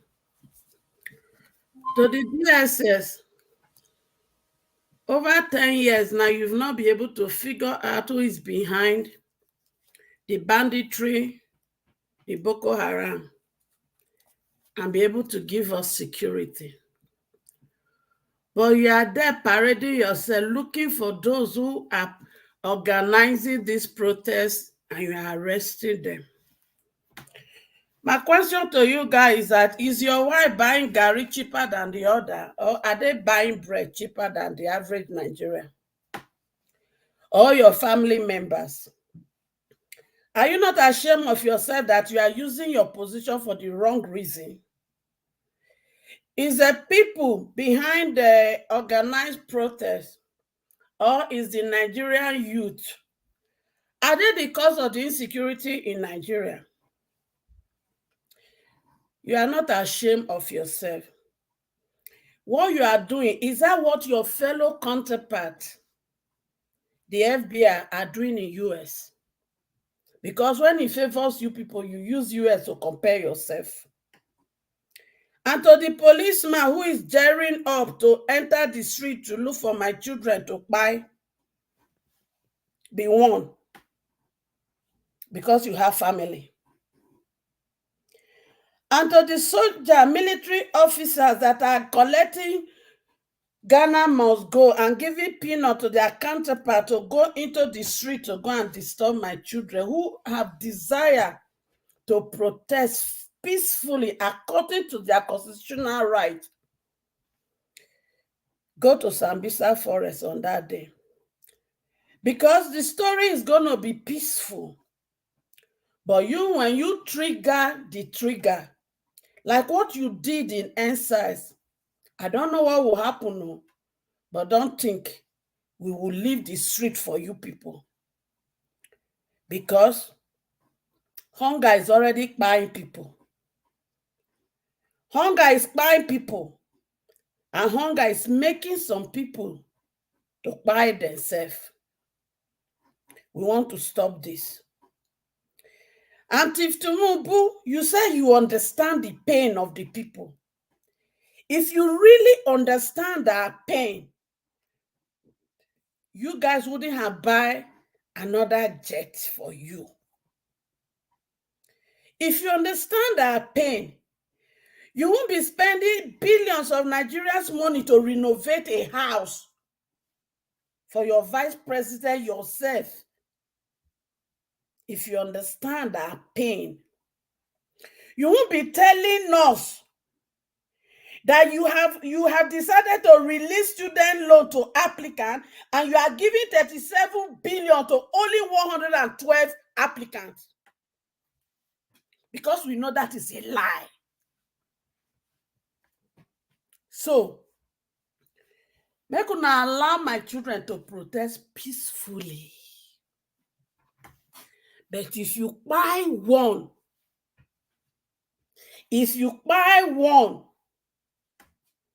if the music change, it's not my children's fault. Because you know why? You guys that are coming after my children, you're already living your future. My children has no future to live. But they must live their future. Therefore, they are coming out to demand their future. Chief Tinubu, you use 20 years plus to plan to become president of Nigeria. But you did not plan how you will solve the problem that you are coming to take over. You were able to protest during Goodluck Jonathan's period. But you are sending your dogs to tell my children not to protest. You are a liar. And to those who are planning Oro, Omasheo, I thought Oro is a sacred festival. Common water. Designed. Okay, what are you providing for your citizens? Nothing. Designed for the Yoruba nation. They need to teach in that country. They don't mean one for Nigeria. After 60, you look at who is talking? You see people they are. We are hearing some echo. Can somebody turn off the Abdul Malik? Abdul Malik, can somebody turn off the microphone? We are hearing echo, please. One person will take billion. Abdul Malik, good, thank you. Mama Echo, sorry, continue. Oro Festival, according to your own belief, is supposed to be unique and is done in the night. How come you people have become politicians? That's what will organize, pay some of you, and you will come out during the day. Anyway, since you have decided to come during the day, just know violence is not for one person. No. Since you have decided to desecrate what you believed that operate in the night or be operate in the day, anything when you see, make you take am. Nigeria, if you don't buy bread cheaper than any other person, no protest. So if right now the life you are living, it dey sweet you for belle, sit down, no worry. But if you know your life you are living right now, you're already hopeless. And that pikin when you born, you not even get hope for tomorrow. Then do not fight for yourself. Fight for that child. Did you understand? Fight. So that if anything happen, your pikin go know say now when you go fight for in future, now something happen. Not because a hunger beats you. Now you buy yourself. It is now or never. If Kenya are still fighting for their destiny, the young Jersey, then you do not have reason to fight on. If Kenya did not give up when they buy some of their people on the street, then you must not give up until you get what you are demanding for. If they are not afraid of you, some of them will not have planned, bought their ticket ready to go. If they have not planned, if they are not afraid of you, they're not going to take a 7 weeks break in the midst of crisis. But my question to you who are organizing this, after you have won, what is your plan to get your rightful leader? Food for thought. Thank you, and God bless all Nigerians. God bless you too, Mommy Hecho, Mama Hecho. Thank you so much for your wonderful submission once again, and thank you for being with us all through. It was another powerful submission. You know, people, the issues are bare on our face. They are all staring at us. It's just for we to do the right thing.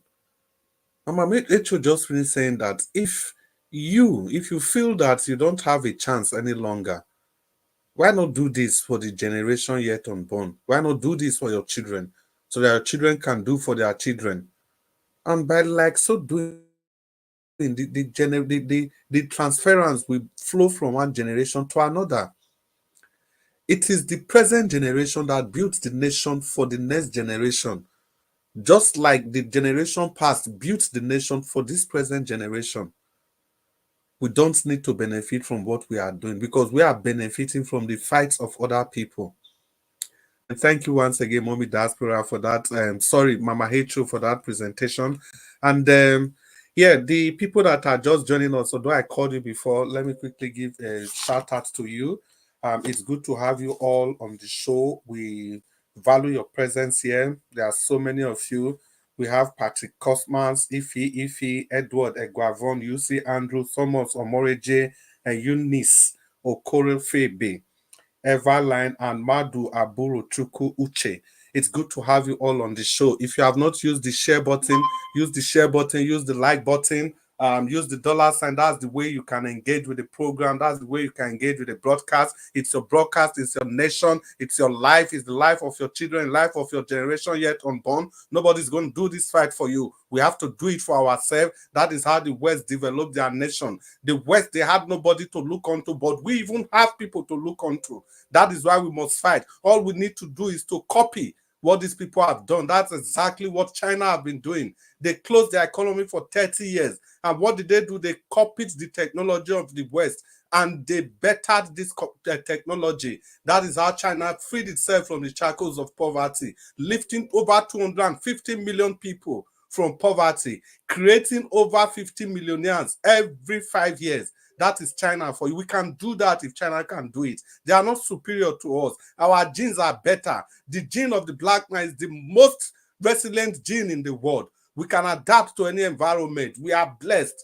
Let's just have good leadership and we can turn the nation around. That is why we have to keep talking so that the people that can lead can come to power. We have to keep talking so that our electoral reforms can be changed, so that the judiciary can be changed, so that we can have a new constitution and electoral reforms that will ensure that only the best of us gets to power, not a situation where we have the worst of us ruling over the best of us. It is an abomination in the face of the head. It's an abomination to God and to man. Please, people, let's keep talking. Let's do what we are supposed to do. We can get this done. We can turn this around. There are many examples to learn from. We don't have to reinvent the wheel again. The wheel is reinvented already. All we need to do is to have the right leader. They don't need to be professors. They don't need to be engineers. They don't need to be anything. All they need to do is to obey the rule of law. Ensure that the people's mandate is put in their top agenda at every point in time.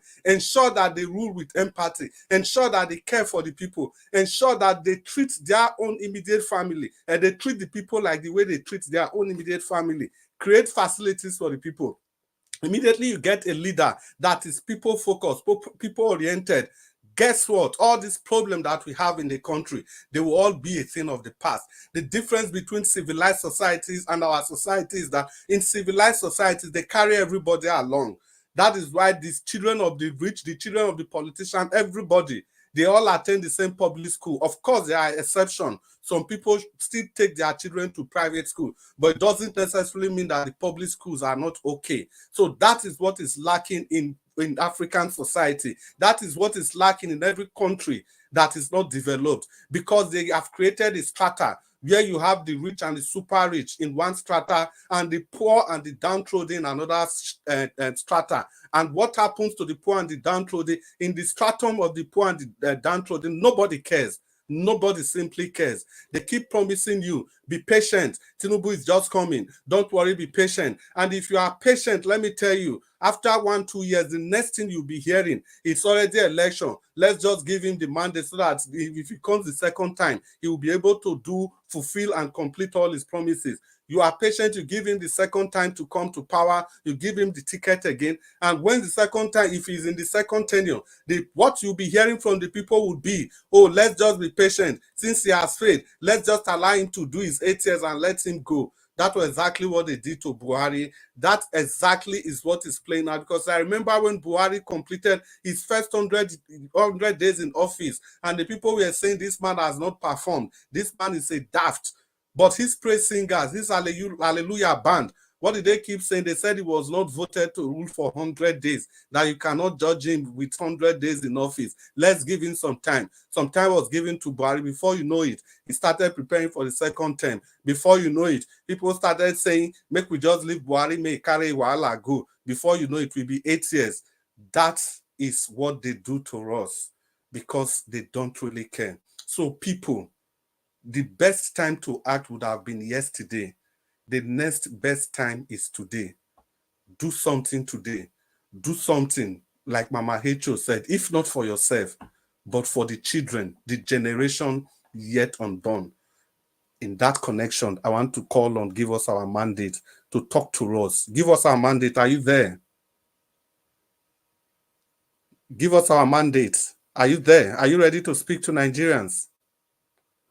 Okay, let's come to Abdul Malik. Abdul Malik, talk to us. Maybe before you finish talking, give us our mandate to be available. Abdul Malik, talk to us. Yeah, good evening once again, Chris. Thank you, sir. Sorry for that on mute. I don't know how it come out, understand? It's completely fine. It happens to all of us every time. Yeah, sorry for that. Thank you, sir. You see, Nigeria, you guys should know what to do because this issue is getting out of hand. Take a look of Nigeria today. We call ourselves giant of Africa, but there's nothing. I don't know why we are giant. We are giant of Africa, there is no light. We are giant of Africa, there is no road. Giant of Africa, no water to drink, government water. Giant of Africa, Nigeria that has money, they don't have tunnel, train. But look at South Africa, they have everything. They have light, they have water, they have good road. They have everything that it takes to be giant. I don't know why they call Nigeria giant of Africa, but there is nothing to show that we are giant of Africa. We need to prove that giant. It's not for mouth. Nigeria guy, you people should rise up and take your country back. All those Oro festival, I believe their wife, they are not buying things cheap in the market. I don't know why with some of what traditional and all those Muslim, Christian, all those Muslim and pastors, we are the problem of the country. Look at now, they want to protest for good governance in Nigeria. Oro people now, they why did they allow government to use them so that very day they will come out? Why they tell government that they will not come out that very because there is a protest? Now they want to cause anarchy in the country again. After they say the protesters will cause anarchy. Is it not the government planning to cause anarchy? That is attempt to cause anarchy in the country. They know there is a protest that very day, on the 1st to on the 15th August. Now they want to host Oro festival. Why can't they say, okay, there is a protest, we should not host this, let's postpone it? Nigeria, I don't really know. Everybody have very big problem in that country. There is nothing is working. Those people, their wife, then they go to market, they don't buy things cheap. Everybody is facing it. Even though you are rich, you are poor. You are facing the heat. Why can't they do the right thing at the right time? Let everybody come out and protest peacefully. Go to the government institution. Don't destroy anything private. Go march to the government institution and protest there. Don't destroy anything. Just hold your blackboard and protest. And talk your problem. What do you need? What do you want? Then they need to change many things in that country because there is nothing is working in the country. Everybody is suffering in the country. Nothing your citizens benefiting from you. Is it not a shame? Look at Europe here. So some institution, government institution is a free internet. But Nigeria, the common light. You cannot give your citizens common light. Just common light. Everything I don't really understand. Then the citizens, they are very patient people. Things are getting worse every day by day, every year. But they are there quiet. No attempt to show peaceful protest. What are they waiting for? Let them do it because there is nothing. If they don't come out, there is nothing will change. It will continue like this till 100 years coming. To talk is good, but they need to do that groundwork. That is the main work now. That is the practical work. They need to do it. Yeah, they need to forget about those army and police. They are not up to 5 million. Nigeria is 200 and something million. 200 and something million people. 220 something million. Army, they are not up to 5 million. All the force in Nigeria. You guys, you need to come out and protest peacefully. You need it. Nigeria, there is nothing is working. Let's do it. Where everybody do it the way you can. Even me, sometimes I write United Nations. Anything that is going on, because I have their email. I write this for Switzerland. They are United Nations in Switzerland. But they don't reply. I don't really know that anything Africa, just like they back Africa, they don't answer anything Africa. But if it is other continents of the world, they will instantly they will intervene. We need to save ourselves. We should not depend on them. But let's see what will happen. That they know that they will do it 1 day, 2 days, they will go and rest. Let them do it continuously. Continue. The government will answer for their purpose. Yes, till they will answer for what they are requesting for. Without that, they should not stop. They should continue the protest. That is what they will do. Anything government institution, let them go there and protest peacefully, so that if they can hear them. APC and PDP, they have destroyed us in Nigeria. We should stop those ethnicity and religions. Let's come together and fight those people. They are just enriching themselves and their friends and their family. And majority are suffering. Only 25 of 100%, only 20 or 25%, they are enriching themselves. Imagine a country, a graduate, when you graduate, you don't even have option how you will get a job. You see, after 4 years or 5 years in university, there is no hope. When you graduate, you can go get a job. But before, look at 70-something years, like 90-something. Things are happening. When you graduate, work, you believe that you will have a work. But now look at things are getting worse every day. Everything is changed just because of the people that they are leading us. Why can't we do the right thing at the right time? We need to protest. Anyhow we can do it. Anywhere you are, just do it. With your laptop, with your everything, do it the way you can. Because these people is enough. They have been doing it for 60 years, 63 years and some months. There is nothing changed, everything the same. We need to fight. Everybody need to come out and do what he can do. If things can turn around. But I believe it will not be like forever. It will not be the same like this forever. One day we change. But let us continue doing it. Thank you, Chris. Yeah, yes, let's continue doing it. Thank you, Mr. Abdul Malik. Thank you so much. And today, like I said, everybody is on fire. Abdul Malik, now you they blow steam like this. That's very good. Very, very good. Thank you so much for your in-depth and presentation and analysis. And you backed up your analysis with examples and scenarios. You know, that's very good. That's why this is Niger Watch, and where we say it the way it is, and we use only facts and figures to counter lies and falsehood, to counter half-truths and every kind of manipulation and deception. Black Panther, give us our mandate. Are you ready? If you are not ready, Black Panther, are you ready to talk? Have you done anything with your connection?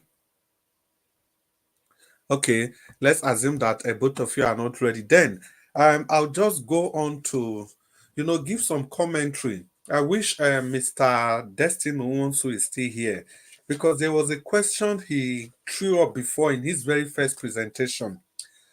And I think he was like, how did we get this kind? Yes, that was the question. He said, how did we end up with this kind of leaders that we have? For me, there are many factors. There are many factors that made us to end up with this kind of leaders that we have. And I think the last of the factor is because we have not been talking. Because the problem is not having the leaders that we have. The problem is that what have we done to mitigate the recycling of these leaders? What have we done every electoral cycle or every political cycle, every election season? What have we been able to do? What roles have we played collectively, individually? What have we done? So if we just go back a little into the annals of history, in 1999, along came the politicians. Then Abdusalami Abubakar, he was just rounding up his tenure in 1998, and he promised that he was going to hand over power to the civilian. The civilians, the people, the political people then, they didn't believe that this was going to happen. This was coming from the back of several fake promises. Remember during the Babangida time, Babangida promised he was good. When Babangida took over from Buhari in 1983, there about December 1983, Babangida kept promising that he was going to leave. He promised 1985. No, he took over actually 1985. Yeah, he said he was going to leave. After 2 years, he would leave. That was how Babangida dragged his foot and dragged his foot and dragged his foot till 1993. After many fake promises, so the politicians, they became very, very worried. So when Babangida left, of course, we remember what happened with Abiola, MKO Abiola, the June 12 saga, and all those stuff. So in order to kind of placate the Yorubas, I think they started an interim government, which was led by Shonikon. And during that interim government, Babangida retired most of the senior military officers, but left Abacha behind. And before we knew it, Shonikon has not stayed dead for so long. And before we knew, they said he resigned. Actually, what happened, we all know. We all know the baby cried, the witch cried in the night, and the baby died in the morning. So it's very easy to draw a nexus between the death of the baby and in the morning and the cry of the witches at night. So Abacha continued, and Abacha promised that he was going to hand over to civilians as well. And that was how they continued all through 1996, 97. I think it was at that around 96, yeah, that we lost. Abacha died. I don't know if we lost him. Abacha died, and after that, this man came in, Abdul Salami Abubakar. You know, Abdul Salami could have also left earlier, but then I think he needed to organize the World Cup that Nigeria hosted. And during that time, Nigeria hosted something which, of course, the controversy then, we couldn't account for 10 billion naira. So 10 billion naira around 1997, you could imagine what the value of that money was today. Because I think then the dollar was just like 10 naira to $1 or thereabouts, or 20 something, I can't remember. But 10 billion naira then it was a huge amount of money. And the rest, like they say, is history. So Abdul Salami promised that he was going to leave. The good thing with Abdul Salami's promise was that, he actually fulfilled his promise, and that is where we have the problem, the leadership question. That is where I was driving to. So when Abdul Salami made the promise that he was going to leave, so people didn't believe. The political class, they didn't believe, because they thought it was just the general pattern of this military. And somehow, it was even surprising the way Abdul Salami came, and he has not even stayed there for how many years, and he was already saying he was going to leave. You know, so it was kind of strange to the people. So because of this, the Democrats then, the freedom fighters, let me say the leftists then, they didn't believe. The likes of course, Gani Fawa and Michelle Usani, even this Oga, the president, Tinubu, they were all doing the Nadeko stuff, and you know, those people that fought the military to a standstill, some of them, of course, revelations now shows that some of them, they were playing double game as at that time. That is why you still have some of the people that looted, that helped Abacha in his loot, they are in this present government. I think somebody once said that the criteria for, the strongest criterion for even being a member of this government is to be an ex-convict. Is to be an ex-convict. Because if you look at all of them, 42 ministers, how many of them has the EFCC case? How many of them are having one problem or the other? So back to the question. So because of the Democrats, the likes of the Gani Fawa, they were not interested. And moreover, they said the kind of people that were playing politics, they were too dirty, that they were not going to be part of them. They were too dirty, you know. And because of that, they excluded themselves from the election. And surprisingly, the military handed over power. And guess what? It was those dirty people that were available that took over the political space. And since then, it has been tales of woes. And these people just continue, they're looting everything available. 1999, we remember the antics of the PDP. And that's shamefully, if we talk about people like Obasanjo, that's, I would never agree that Obasanjo was it, because he has the opportunity to have turned this nation around, being the first democratically elected retired military general in that era. Essentially, he had the clout, he had the power, he had the connection, he had the influence to put Nigeria in the appropriate trajectory. But Obasanjo wouldn't care. He was consumed with the third-term agenda. He was consumed with pleasing the North. In so doing, he lost major focus. Although, give it to him, he tried to do some, some disruptions here and there. But those disruptions, they were just personal thing. It was just a payback to some of the military people in the North that stepped on his toes, that ensured that he went to prison. in Yola prison. Yes, that was where Obasanjo was. That was where they imprisoned him. So when the military, like I said, when they finally gave power to these people, it was already too late for the Democrats. It was already too late because the Juganos, the bourgeois, they were all already in power. And these people, they are devourers. They are never satisfied. They just kept devouring everything along the way, everything eatable. They ate the past, they ate the present, and they ate into the future of Nigeria. And since then, it has been difficult to reclaim power from these people. So Obasanjo continued. The people were hoping that Obasanjo was going to, he was going to bring massive electoral reforms, but he didn't do any of those things. Rather, Obasanjo was interested in perpetuating himself in power. It was rigging upon rigging upon rigging. Especially when the third INEC chairman, after Ibe Gobadia, we have Tayo Akpata. Yes, after, I can't remember his first name, but he was an Akpata. After Akpata, then came Professor Maurice Ihu. That was the deadliest of them all. Maurice Ihu can rig anything riggable. And that was Obasanjo's henchman. Unfortunately for Obasanjo, the third term agenda couldn't sail through. While he was busy fighting for the third term agenda so that the constitution can be amended for him to go in for the third term, he allowed so many things to go. He allowed most of these criminals to continue. It was just like, you give me, I give you. So it was an opportunity for him to pay these people, okay, just take. All I need from you is to allow me to become the president on a third term basis.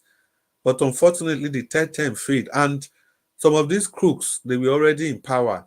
There was nothing he could do. Election came, and some of them, they won their election again because the people in Senate and House of Assembly, Parliament, there's no time limit. You can come and come and come and come.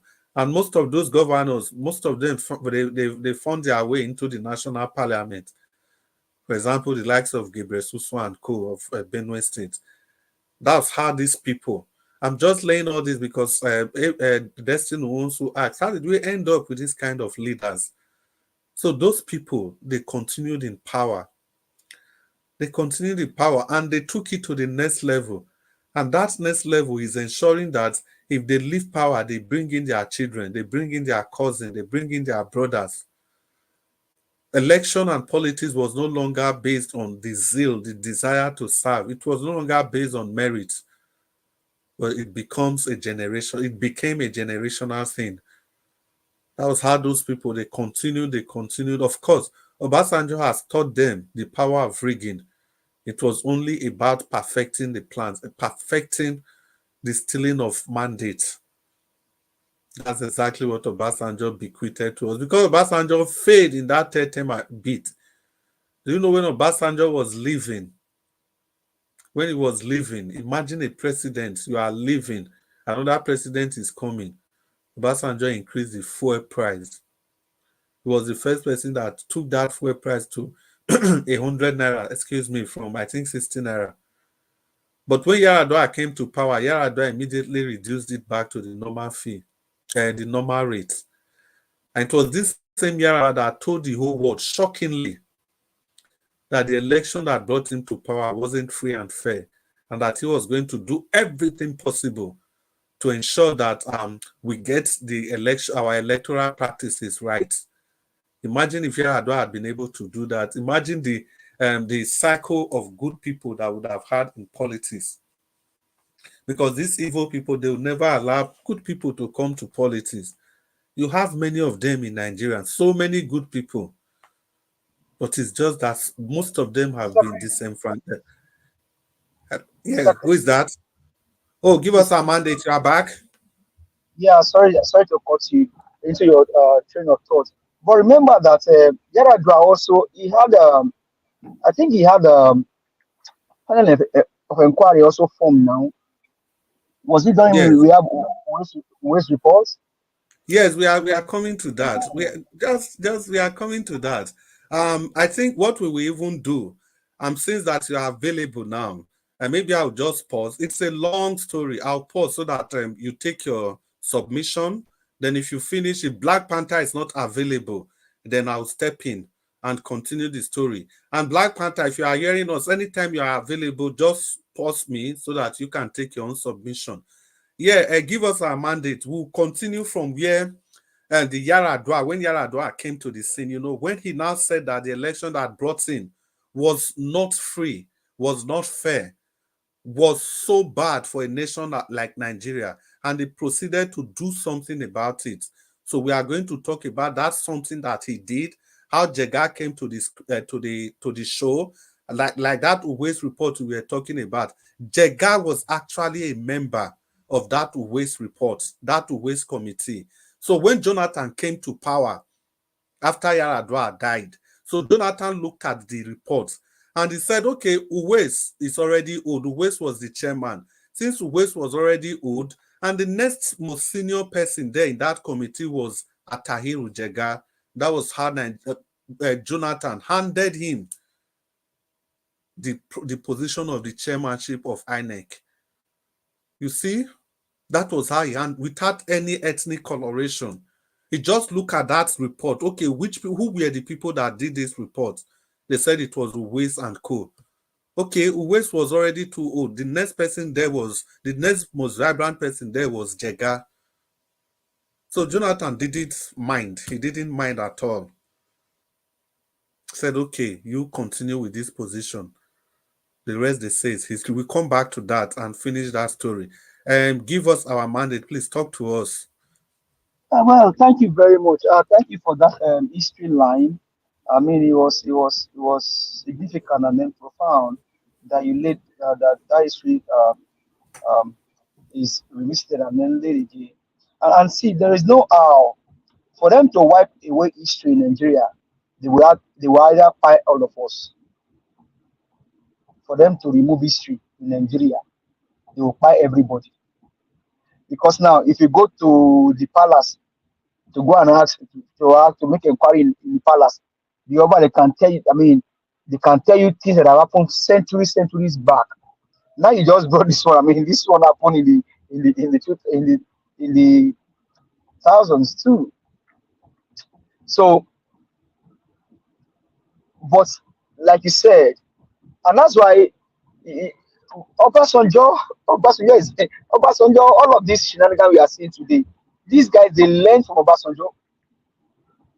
Don't forget that he was also called Obayabo. He has his daughter in the Senate now. Then when Benga, the son was, all of those nonsense that happened then. Obasanjo, man, I just wonder if these men, they look back today and ask themselves critical questions. If they tell themselves the truth. We just compare. Imagine Biden saying that, oh, there is a call on me and I'm already getting old. Let me pass the torch to the next generation. During this campaign, he said he was going to serve as the bridge between the old generation and the younger generation. There was a prophecy, maybe a kind of prophecy sometimes ago. A young lady was asking a sitting president, when will a female rule America? And the man said maybe they will have a male president, and that male president will buy, and the female will come in. But today, Biden is alive. He passed the baton to Kamala Harris. During the election last year, we were shouting, "This man, you are too old. Even though you have stolen our common patrimony, don't worry, go home with it. But leave Nigeria. Let Mr. Peter Gregory Obi be the one to lead us, because he has the energy, he has the power, he's vibrant enough to rule the country and steer the wheel of the country to the right direction." But because of greed and wickedness. And that's why I asked yesterday, is this criminal drug baron that some people are looking up to? You are looking up to him, I pity you. You are looking up a criminal drug baron as a mentor or as a grandpa. A shame on you. We know their story. These guys were nothing before they came to politics. Do you know that today is on news allegedly that Ajib, I keep mentioning, I keep saying it here. It's now made clear that Ajib has been sold to his nephew. But we all know, nobody nephew get up. Now Modana ain't get Ajib. I sent the link earlier. So these guys, they get into power and everything that belongs to us, they take it for themselves and their family.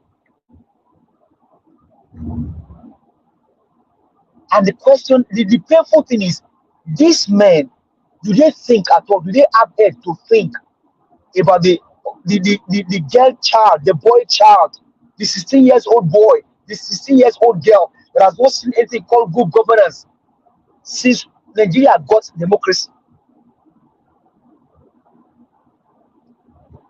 Because as it stands today, Nigeria is a blessed country. Nigeria is blessed. You want to eat fresh food? You want to eat fresh produce? Ah man, just enter market, either boundary market or Igbo market, Alaba market, Orile market. Just enter those markets. You can quickly just buy one or two things together and you cook fresh for your family. But today, Nigerians are begging for food. All I keep saying is this protest must continue. This protest must hold. Tinubu does not have the infantry or the power to stop the protest. He protested now, even though it wasn't for any good of Nigeria, but for his own selfish ambition. He protested. He called on Nigeria. He brought Nigerians out. Pastors, imam, sultan, general overseers, they all came out at the beck and call of Amoda. So why should it be different? No, it should not be different. The protest must hold. There are lists of things outlined that people are shouting for, are crying for. In fact, let them make politics unattractive. Remove all of the juicy salary, all of the juicy allowances. Remove everything and let's see if these thieves, if these criminals, we want to do anything for Nigerians. Remove all of the juicy allowances. Remove all of the juicy salaries. And let's see if these, most of them, once they leave politics, they don't have any business they can go back to. Here in America, once you leave politics, you either go back to your career, either as a lawyer or as as a whatever you want to call it. Today now, the person fronting for Democrats, they can outline an issue and tell you how she started as a prosecutor in California, became a senator, from there became a vice president, and now vying for the office of the president. But these thieves, what can you talk about them? What was the antecedent? What was Wike doing before? Wike before, as a lawyer, the money he has today, does he have such amount of money in his account? It therefore tells you that these guys are thieves. They are thieves. They are looters, legislators, thieves. So Nigerians, don't coward in, don't chicken in. The matter where woman now put mouth, that matter no fee settle. But once a woman puts mouth on matter, that matter it don't become and it don't go to the next level. This one, the women are coming out, children are coming out, men are coming out. Let's take back our country from this wicked man. And like Mr. Ferreira said earlier, even the Oro in Lagos State is hungry. But my question to them is the Oro, what's like that? Is Oro also a politician? Is he an APDP member, or APC member, or LP member? Let's know. All of a sudden, Sanwo-Olu, now gave a communique that there will be Oro Festival in Lagos. All of a sudden, Nigerians, arise. Take back your country from these people. They don't mean well for you. They can't do anything good for the country. Let's take back our country from them. Most of us are in diaspora. You want to visit Nigeria, you'll be thinking about security. You'll be thinking, as soon as you land in the airport, you already know you are in Nigeria. Nigerians, arise. Take back what belongs to you. Nigeria belongs to all of us. Nigeria belongs to all of us. Let's take back our country from these wicked men and wicked women. You may say, oh, we don't have enough women in the house. The ones that we have there, what are they saying? People like taking eBay. What have they said? Nigerians, arise. Mr. Elvis, once again, we celebrate you and your family. Congrats to your wife. More blessings and more promotions to you and your family in Jesus' name. Thank you very much for allowing us to use your platform to speak to Nigerians. And for Edo State, Edo people, let's make this election a protest against bad governance. Let's make this election a protest against Obaseki. Let's make this election a protest against Asue, against Opolo. Let's make this election a election against the people that want to sabotage the process. Edolites, stand up and take your state back from this wicked man. Asue will not give you anything. I don't hate him as a human being, but I hate his processes. Asue has been in government for the past 16 years. What has he done? What did he forget? Oshaman like passed to Obaseki. Obaseki wants to pass to Asue. Look at Kogi State. Yaya Bello Adodo. What is happening in Kogi State today? Olukayode, the chairman of EFCC, you said until you prosecute Yaya Bello, you will not have peace. Or you resign. Have you resigned? Olukayode, wherever you are, have you resigned? Have you probed Yaya Bello? EFCC chairman, have you probed Yaya Bello? Where is he? Thank you very much. Have a blessed night, everyone. I need the mic.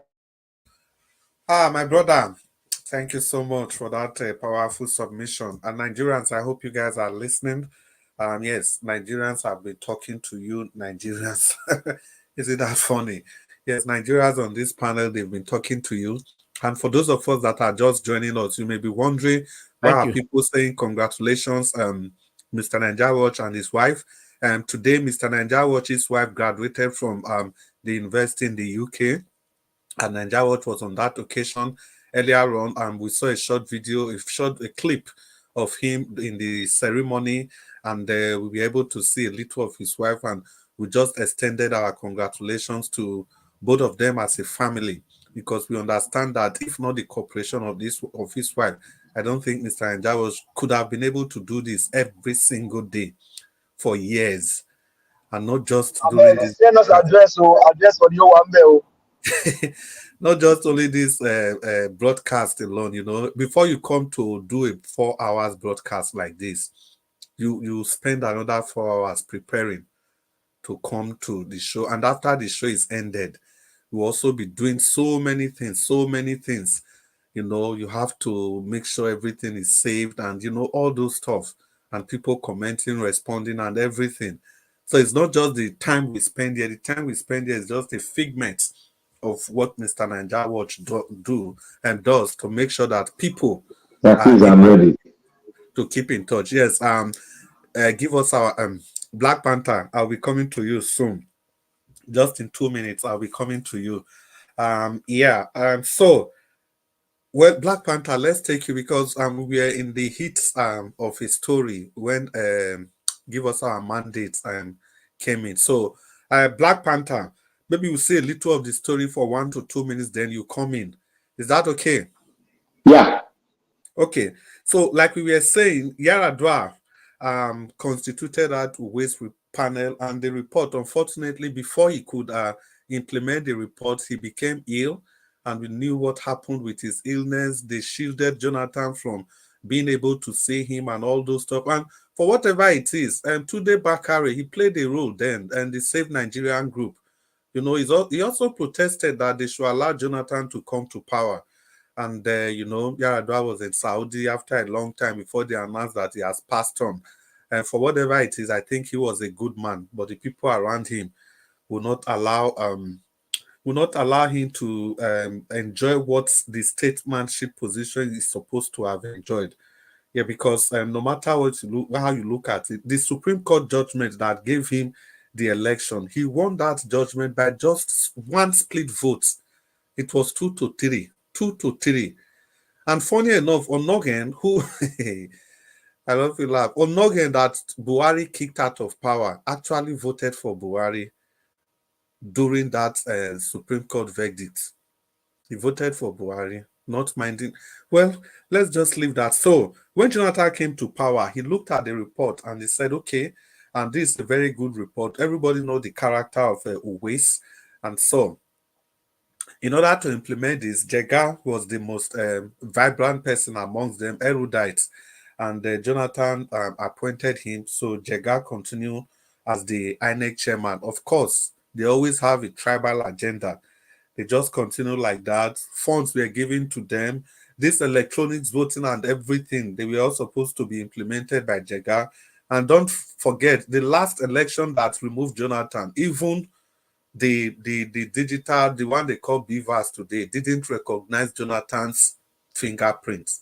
And a lot of people said that was enough for Jonathan to have cancelled that election. Because when Jonathan was voting in Otwoke there, they so embarrassed the man. Because at times, being too gentle is not always good.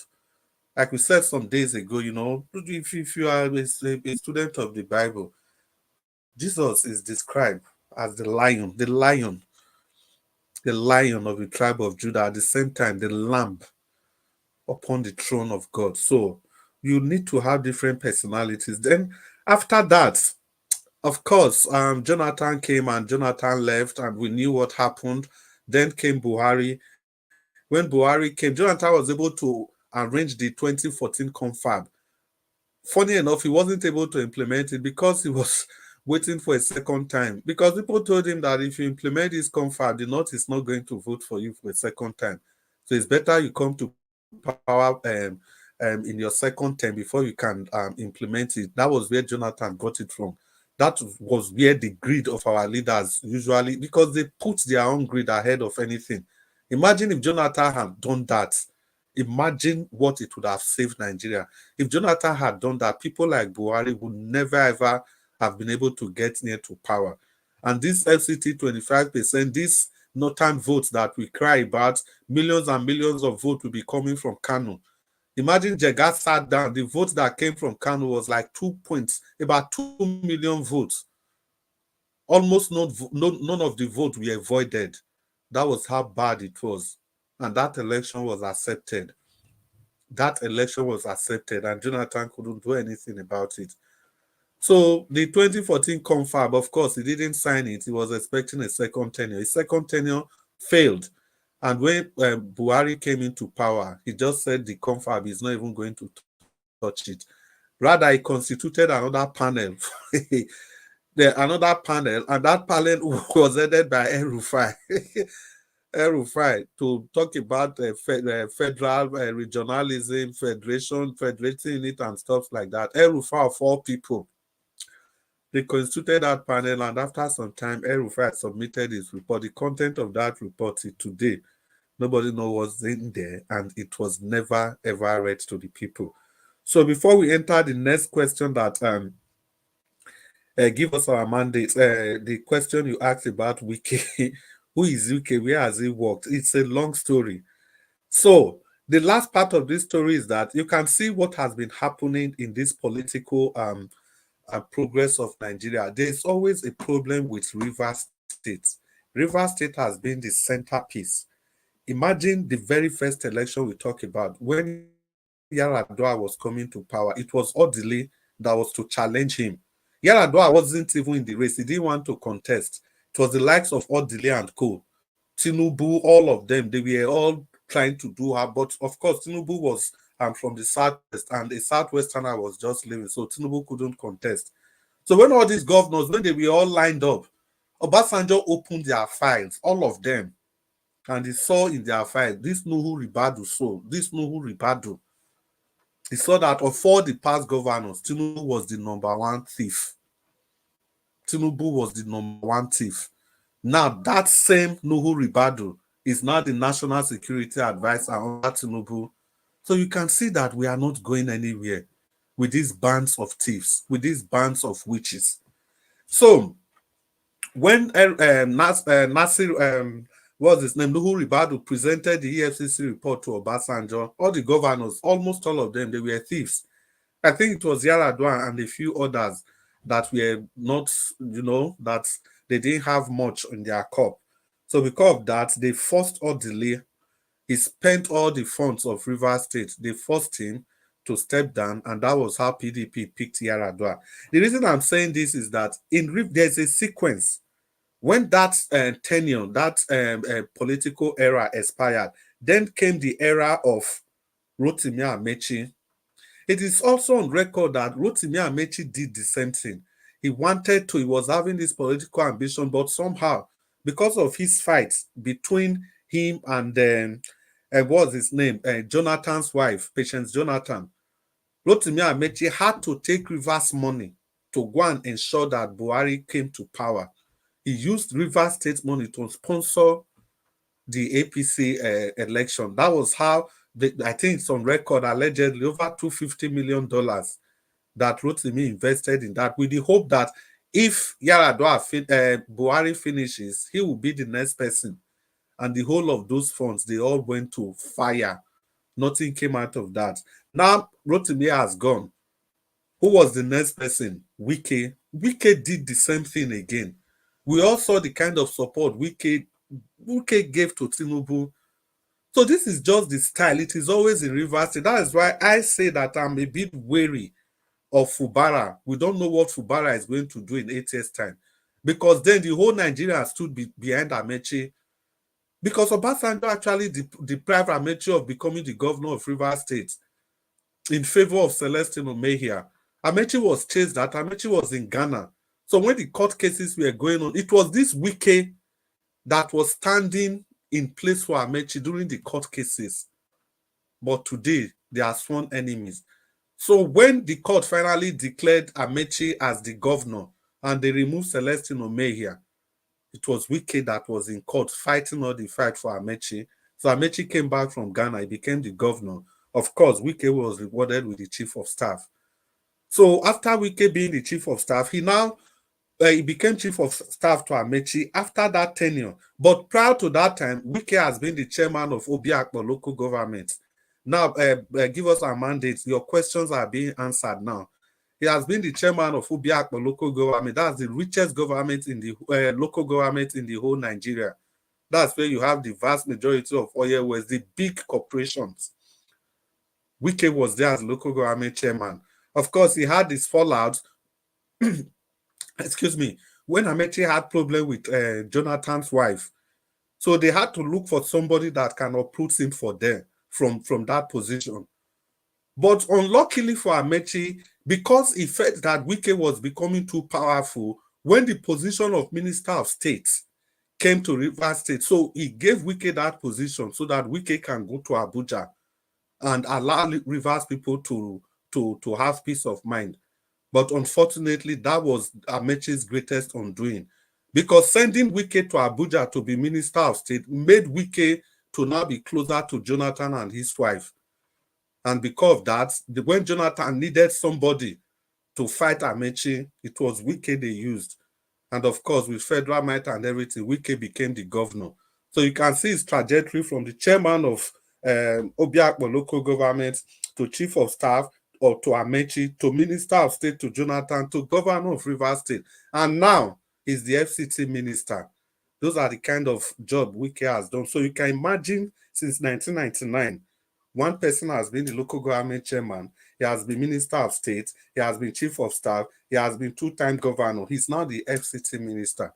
Those are the things that Wike has done as a person in the past. It has been politics, politics, politics, no personal business, nothing more. He has never practiced law. It's just been there, feeding from the crumbs of the nation. So those are the nature of the leaders that we have. So this has adequately answered the question of Mr. Nwonsu. How did we arrive with this kind of people? You can see the trajectory. So, Mr. Black Panther, if you are there, please talk to us. The floor is yours. Yeah, you gave a very good analogy of this, Mr. Wike, how he came, where he passed through, and who he passed through, and now became the FCT minister. You see, let me say one thing here. You see, we South, we are like Mugu, especially Rivers State politicians. They are Mugu. You know why I say so? One, Odili tried this becoming president, and they put him forward. He brought him money to help PDP, Obasanjo, everything. He brought him money to help PDP because they know that there is a lot of money from Rivers State. He now brought him money, and what happened? They throw delete one side, and they continue with their normal plan. This South doesn't know that they are not even in the game of this so-called Nigeria. They are not even in the game. The reason why they are closer is just because of the oil wahala. That is why they bring them close and they cut them off. They now bring them back again, compensate them with ministerial position, and everybody silence. And they've done this for how many years? From Odili to Amechi, the Mugu, Wike, they will tell you at all, I not lose. They'll give them ministerial position. The same thing with Amechi. At all, I not lose. All this thing is all about how to safeguard the oil. And you know one thing about this whole Nigeria issue? The people taking this oil money that they give royalty to, they are not even in the politics at all. They are just silent in the area far north. They are sitting down there. They bring the money to them. If you guys can remember when Tinubu went to campaign in the north, there was one guy he bowed his head down for. That guy is not an emir. That guy doesn't hold any position, but that guy is the godfather of politics in the entire northern Arewa region that control the resources of Nigeria, whether gold, diamond, anything. That man is the top, and he has his own empire. Tinubu went there. Tinubu bowed his head down, and he laid his hand on Tinubu's head. Those are the people controlling the wealth of Nigeria. All these politicians, they chop crumbs now. These people have oil well that is not even in the book. It's not even in Nigerian book. They have it. They gave it to them. Dash. They are eating it. Nobody goes there. These people give order to the military. Whenever they want to take over, they give them order. Nobody talks in the north. They are all deep guy. That guy is over 78 years old. He's getting into his 80s now. The people controlling the wealth of Nigeria are far. They are not inside politics, but they dictate what it's going to be like in Nigeria, because the oil control the Nigeria atmosphere. Oil is the only sources that control, and other mineral resources is divided among the politicians. Forget about this gold. Oh, they keep it inside. All the other mineral resources belongs to private individual. Now, we talked about gold. Do you know that Nigeria has the second largest reserve of gas in the entire Africa? I think the first one is from one of the countries in North Africa. I've forgotten the name of that country. Nigeria has the second largest of gas. And yet, we don't know how our gas is being run. They are only telling us about the oil. The gas, zero. The byproduct of refined product, zero. There's a lot of things that people are getting so super rich. That is why somebody spoke in the Western world, said that he knows about 9 people that can pay the entire debt of Nigeria, and they won't, their reserve of finances will not blink. That is how Nigeria wealth has gone. Every solid minerals are not accounted for. Okay, now I want to ask every one of you, the solid mineral minister, when last did he address his ministry, not to talk about his country? When last did we hear about them, about him? When last? Was it not when they were campaigning for Tinubu? After then, when again? When they brought the gold to Tinubu's villa, Aso Rock. After that, did you hear anything about them again? These are the men that are doing transaction for Tinubu in the solid mineral space. The solid mineral is not for Nigeria, it's for private individual. These are the fights they all fight for. Jonathan participated in it. That was why when you brought Jonathan issue, now Jonathan, that was why I supported Nigerian Watch yesterday. When he lambasted Jonathan, he even did not even go deep. Jonathan is like a traitor. He traded the South at last. He traded the vision of the generation that were coming. He traded it because of his ambition. You did a national conference. What is there? What is the next step? Is it not to promulgate a law using executive order to push it? You can do anything. Nobody will do anything. Everybody will be quiet, be shouting in the press. The order, who are the senators? You put them, the way you put them to your side, hold them, they are all criminals. Hold them by their crime, what they've committed, money they've stolen. Hold them. They will come to your camp and we address this issue, and the confab will be rubber stamp, because Sultan of Sokoto was a signatory to it. All the emir that came for that conference, they were signatory to it.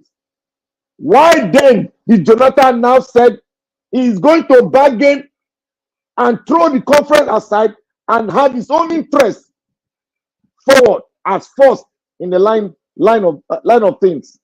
That was, he traded the vision. He traded the vision of the youth. He traded their everything. He traded because of what he wanted, and that is the second term as president of Nigeria. So all those book crap, my word, all those book crap that he said, oh, my position is not taking the blah la la la la la of anybody. All those things are medicine after death. How can you threaten the commander-in-chief of the armed forces? You have the army, it's in your pocket. You have the navy, it's in your pocket. First time an Ijaw man will become somebody in the military. And you sat there, you were listening to them. Disarm the entire military. Put them in your pocket. Strike on. And make sure that the new constitution is there. If that will be the last thing you will do for this country to be a nation, you should have opened that head, that blockhead of his. You should have opened it and see the picture clearly.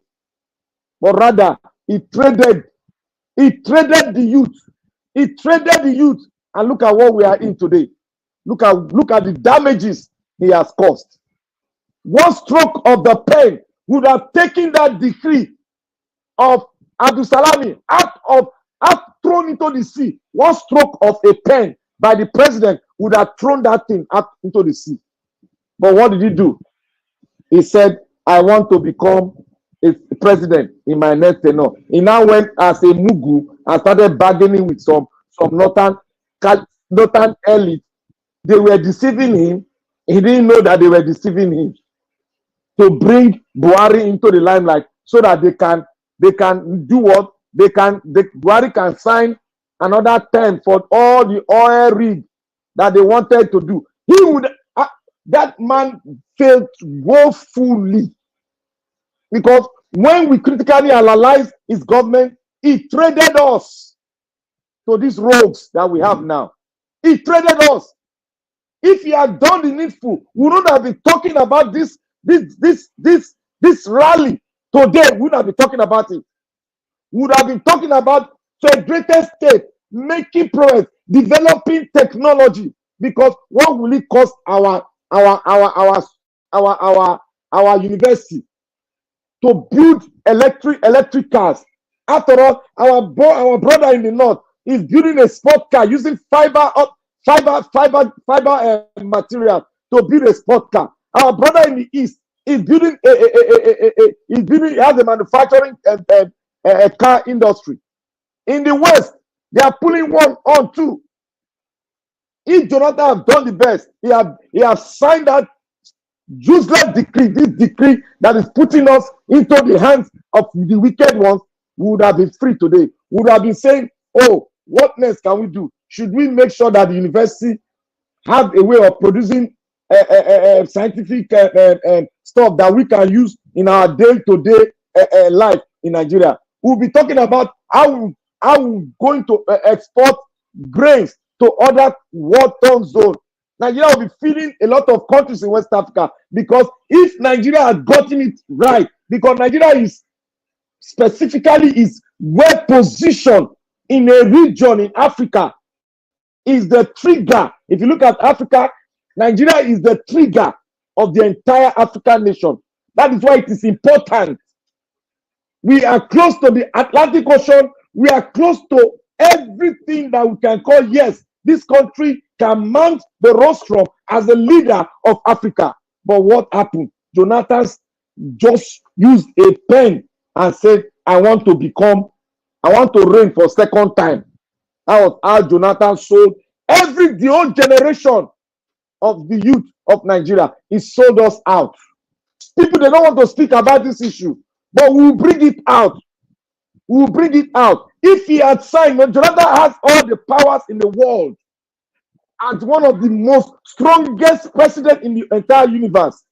He would have struck it out, struck the constitution out. Nobody will cough. He would have even suspended the National Assembly. Nobody will cough. We will have had a referendum. That referendum is covering all this body. When we have that referendum, the state houses are still there. We take it to the state houses, and by so doing, everything will stand, and the constitution will be upheld. That is the end of corruption. That is the new birth of Nigeria. We have a new police force, a new military, a new structures that will stand for us, because that constitution conferred would have been a starting point where we would have grown to a level and measure up with other nations in the Western Hemisphere. Because Nigeria has all the resources to be one of the greatest nations, to produce electric cars, which is a simple technology, very simple. And our Nigerian youth has it. They have it. We have it in there. Technology is all about, you give me, I give you. If I have diamond, you give me your own technology. Trade with your own diamond. If I have this, give me your. That's what China is doing. You have right to take technology. If you want to steal it, you can do that. But what did Jonathan do? Jonathan, with his hand and his fisherman's reasoning, he just sold us out. And that was the end. And that is why this man from the north, the Fulani man, they brought in the Fulani from the Sahel. are not ravaged, they are not ravaging and, naming down a beautiful Nigeria. We don't know, maybe those that they've named down, that person might have, that person might have been the president of Nigeria. We don't know. Only God knows. And look at we fighting, hungry, a nation blessed with arable land, good land is now hungry. And we are the poorest nation in the world. What kind of a story is this? And Jonathan is going around the whole world saying he's a good man because he's not allowed up. He's just jumping around the world. Look, if we get this rally right, which I'm praying to God, all of them will fly out.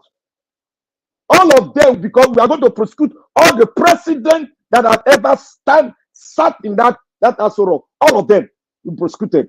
All the money, if they want to be free, all the money they've stolen, we'll take it back. Nigeria will pay our debt, we'll get our oil rig back. If not, it might go the other way around that many of us will not like. But that is the only way. If we do this, it doesn't work. Because this protest is going to send a message to the generation that want to take over. It's going to send a message to the world. It's going to send a message to our distractor. It's going to send a message to England, everywhere, that if they don't allow this to go through, the next option, this generation will be thinking, and it will be rising like a smoke from the wilderness, and that is to break this damn country called Nigeria. If this option, people, they don't know how risky this thing is. It's very risky. But I told you all that you should go and learn and know the mindset of a drug dealer. They will never back down because the addiction, the only thing that can make them to back down is for them to go down 6 feet. I told you all that the mindset of this man is coming for every one of us. We are coming for them. That is all. For you to say there is not going to be anything, there is going to be fracas in this. And this rally, my brothers and sisters, is going to determine whether Nigeria will stay as a country. Many have not seen it from this angle that I've seen it. But when you go into your restroom, into your quiet cocoon, try to think about it. If we don't get it right, the next song is going to be, it will be coming like a smoke from the wilderness that we don't know who is cooking it. It will come and everybody will hear the voice and will say, let's break this damn country. Because we have asked for this, they refuse us. Then let's go our separate way. For us not to do that, I pray for everybody to incline everything, every resource that we have to focus on this rally. Because this rally is going to define whether Nigeria will stay or whether Nigeria will go. Because if it doesn't work and they don't listen to us, which I know they may not listen because the drug dealer there, he is all about fire for fire. He will not listen. And that is the mindset of drug dealers. They will never back down. Instead of they go down or you go up. That's the only way. So we are going to define who is going to be Nigeria, whether Nigeria is going to exist or whether Nigeria is not going to exist. Whether the rally go this way or not, it's going to get worse or it will never get better. It's going to get worse. And when it gets worse, if they don't allow us to have our way, it will get worse to the extent that when the military strike, we will say we don't want the military and let's go a separate way. That will lead to, because arms are all over the country now. Arms are all over. The Niger Delta groups, the groups they are joined in this rally. And they said non-army nor police should bring down any Nigerian. That is a strong message. That message, I have thought about it. I'm still reasoning it. I've seen a smoke in that message. That if they don't allow this to go through, they might be thinking about the breakage of this country. And everybody will oblige and agree with it. Even most of us that have been dying to see Nigeria together, because we know we are going to be a formidable force, we will decide and we agree that this country can no longer hold. Let's go our separate way. I pray it doesn't go that way. I pray we have our way. I pray the forces are as solid as a diamond, because diamond is one of the strongest metal in the world. We should be as solid as a diamond. No retreat, no surrender. Go further and claim your country. Go further and claim your destiny, because your destiny is in your hand. If you cannot do it, the only option that will come into your every mind of every Nigerian would be for the separation.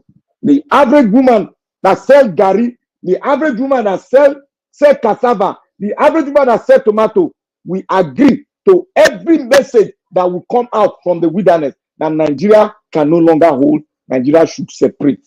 Because when a failed state become clear to the entire faith set of the world, when the people cry out that we can no longer hold ourselves, then the United Nations will come in for a due separation, because they want to avoid what happened in Sudan not to happen in West Africa, because that's going to be a very big blow to the entire western coast of Africa. Thank you. And may God bless every one of us as we continue to do it. May God strengthen us and give us the boldness. Let us all pray for boldness to face our distractor, to face our corrupt entity, to face our distractor, to face the so-called masters that they call themselves.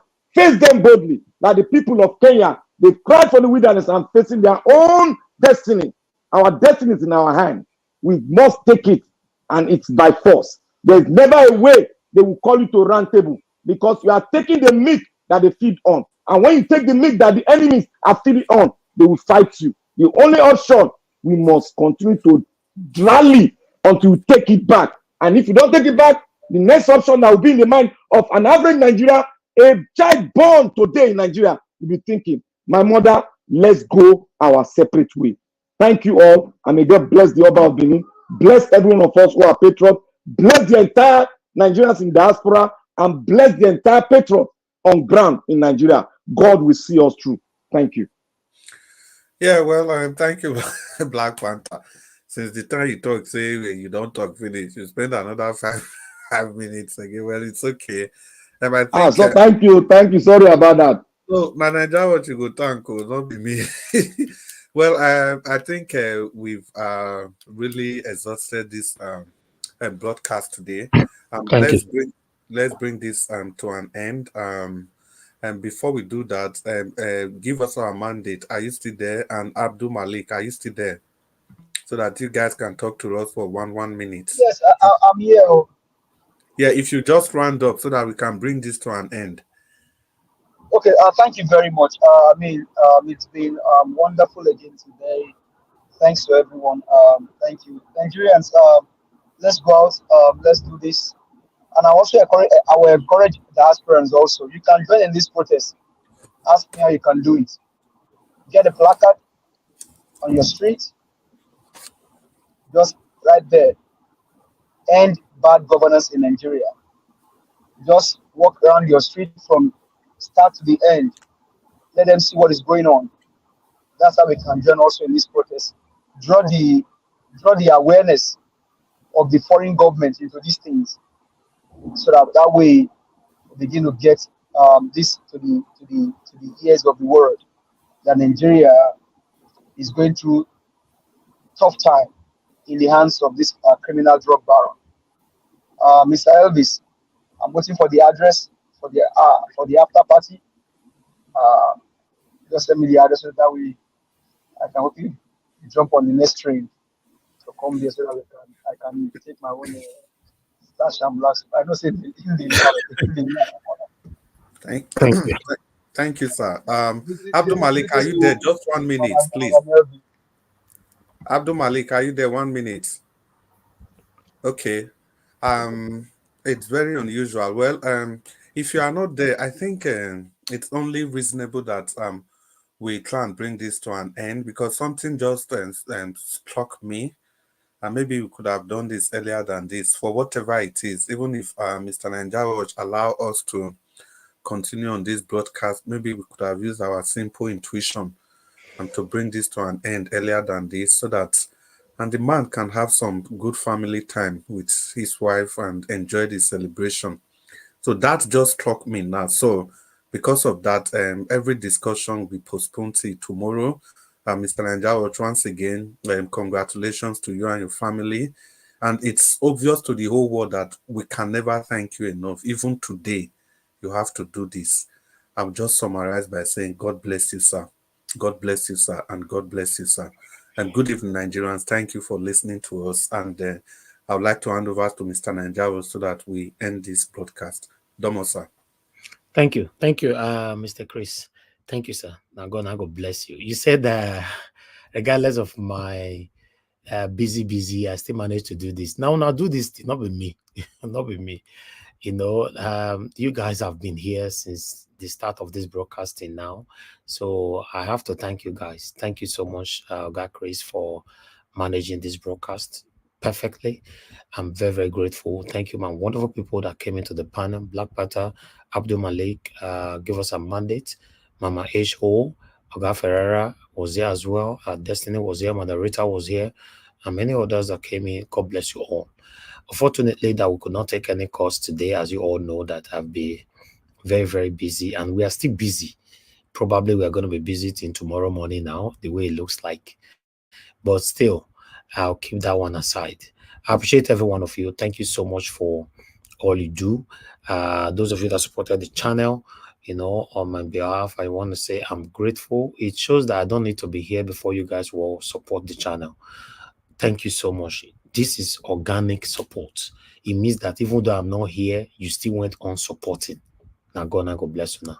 Adelaja Ogumbi, thank you very much. Mother Bella Naomi, thank you very much. Mercy Namorige, thank you very much. Love God is my strength. Thank you very much. Patty Solomon, thank you. Yankee King, thank you very much. My people, Olabipe Soyemi, thank you very much. Mother Bella Naomi, thank you very much. Now God bless you now. I'm very, very grateful. Mother for all Mommy Diaspora, thank you very much, Mommy, for always being there.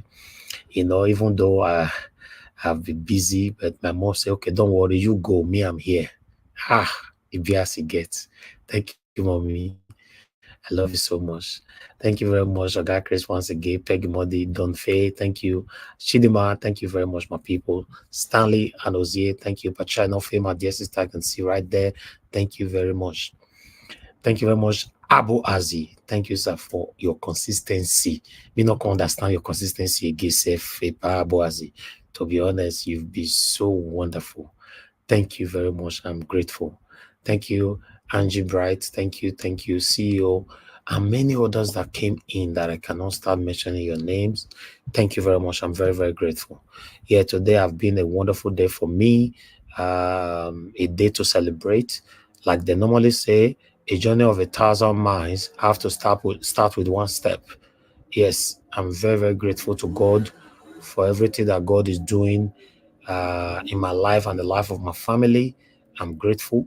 Yes, I have every reason to be grateful. Thank you. Every one of you that have celebrated us, all your congratulatory comments right there. I saw all of them. I want to say I'm very, very, very grateful.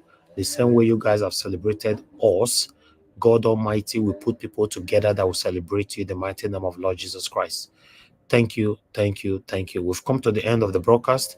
God, Chris, have done marvelously well by handling this broadcast on my behalf without no kind of panic. I want to say I'm very, very grateful. Thank you, Oga Chris, once again, and every one of you that joined the panel and your wonderful submission today. You know, I want to say I'm grateful. The submission from Black Panther was very powerful. I will elaborate, expatiate on it tomorrow. I appreciate you all, my people. Now, God bless you now. Thank you. Please allow me to end the show right now. I don't know if anybody on the panel want to say something in 10 seconds before I hit on the button.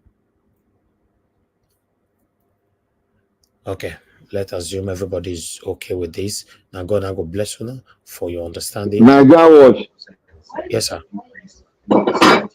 Hey, Mama, congratulations. Oh. You have been shouting on the comment section, and I hope you've given her a very super gift for that demonstration of high class academic, thing that she has done. She deserves a very big gift from you. Yes, she'd already get them. Thank you, sir. Thank you so much. Now God will bless you. You know, I appreciate every one of you for your encouragement. Sometimes I ask myself, I don't know how I deserve this. So much love, so much care, so much support from many of you. I'm not a perfect person. You know, many of you here have halted you by my submission or by my approach or anyhow you look at it, but you are still there. I want to say I'm grateful, you know, for categorizing me amongst those that is not perfect. Because those people will categorize you as a perfect person, they will never forgive you if you done anything wrong to them. In fact, many of them will leave your platform. They don't want to ever be here again because they think you are perfect. So because you made a mistake, they are done with you. But those of you who never see that perfection in me, and you've been learning, or rather, you'll be patiently managing me, I want to say I'm grateful. The same way I'm managing every one of you as well. Thank you so much, my people. I'm grateful, I'm grateful, I'm grateful. I'll say, let's have a good night. Good night, my people. And I'll see you guys again. Fingers crossed, by God's grace, 6 p.m. Nigerian time tomorrow, so that we can do this all over again. There are so many videos that I really wanted to talk about today, but I could not because of this all engagement. But fingers crossed, tomorrow we'll start it all over again. Those of you that could not call in, please forgive me. People like Madam Origin, Ogashimize, and many others. I know my callers. Now God will bless you now. I understand. But tomorrow is another day. I'll give you enough time to talk to us. Take care, my people. Have a good night and bye for now.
Come on, Niger, watch family and friends. Let's do this together. Anything you put your hands is blessed. As you press thumbs up. Anything you put your hands is blessed. As you do thumbs up. Amen. Favor will locate you. Amen. Praises will locate you. Amen. Anything you put your hands is blessed. Is blessed. Is blessed. Come on, Niger, watch family and friends. Let's do this together. Anything you put your hands is blessed. Before we run away from you, as you press thumbs up, amen. God will favor you. Amen. This week we favor you. Amen. Every day we favor you. Amen. God will do new things in your life as you press thumbs up. Amen. Amen. Amen. Amen. Come on, Niger, watch family and friends. Let's do this together. Anything you put your hands is blessed. Amen. Amen. Amen. Amen. As you press thumbs up. Amen. Amen. Amen. Amen. As you press thumbs up. Amen. Amen, amen, amen. See your wife, he go they gbadu you. Friends, he go look up to you. Every blessing go they follow you. Oh yes, as you press thumbs up, the calamity go run away. Bad thing go run from you. Everything go come better, better, better. So far make you just do thumbs up. Oh yeah, do thumbs up. No, no, no, no, no, no. Amen, amen, amen, amen. Amen, amen, amen, amen, amen, amen, amen, amen, amen, amen. Anything you put your hands is blessed. As you do thumbs up, favor will locate you. Praises will locate you. Anything you put your hands is blessed, is blessed, is blessed.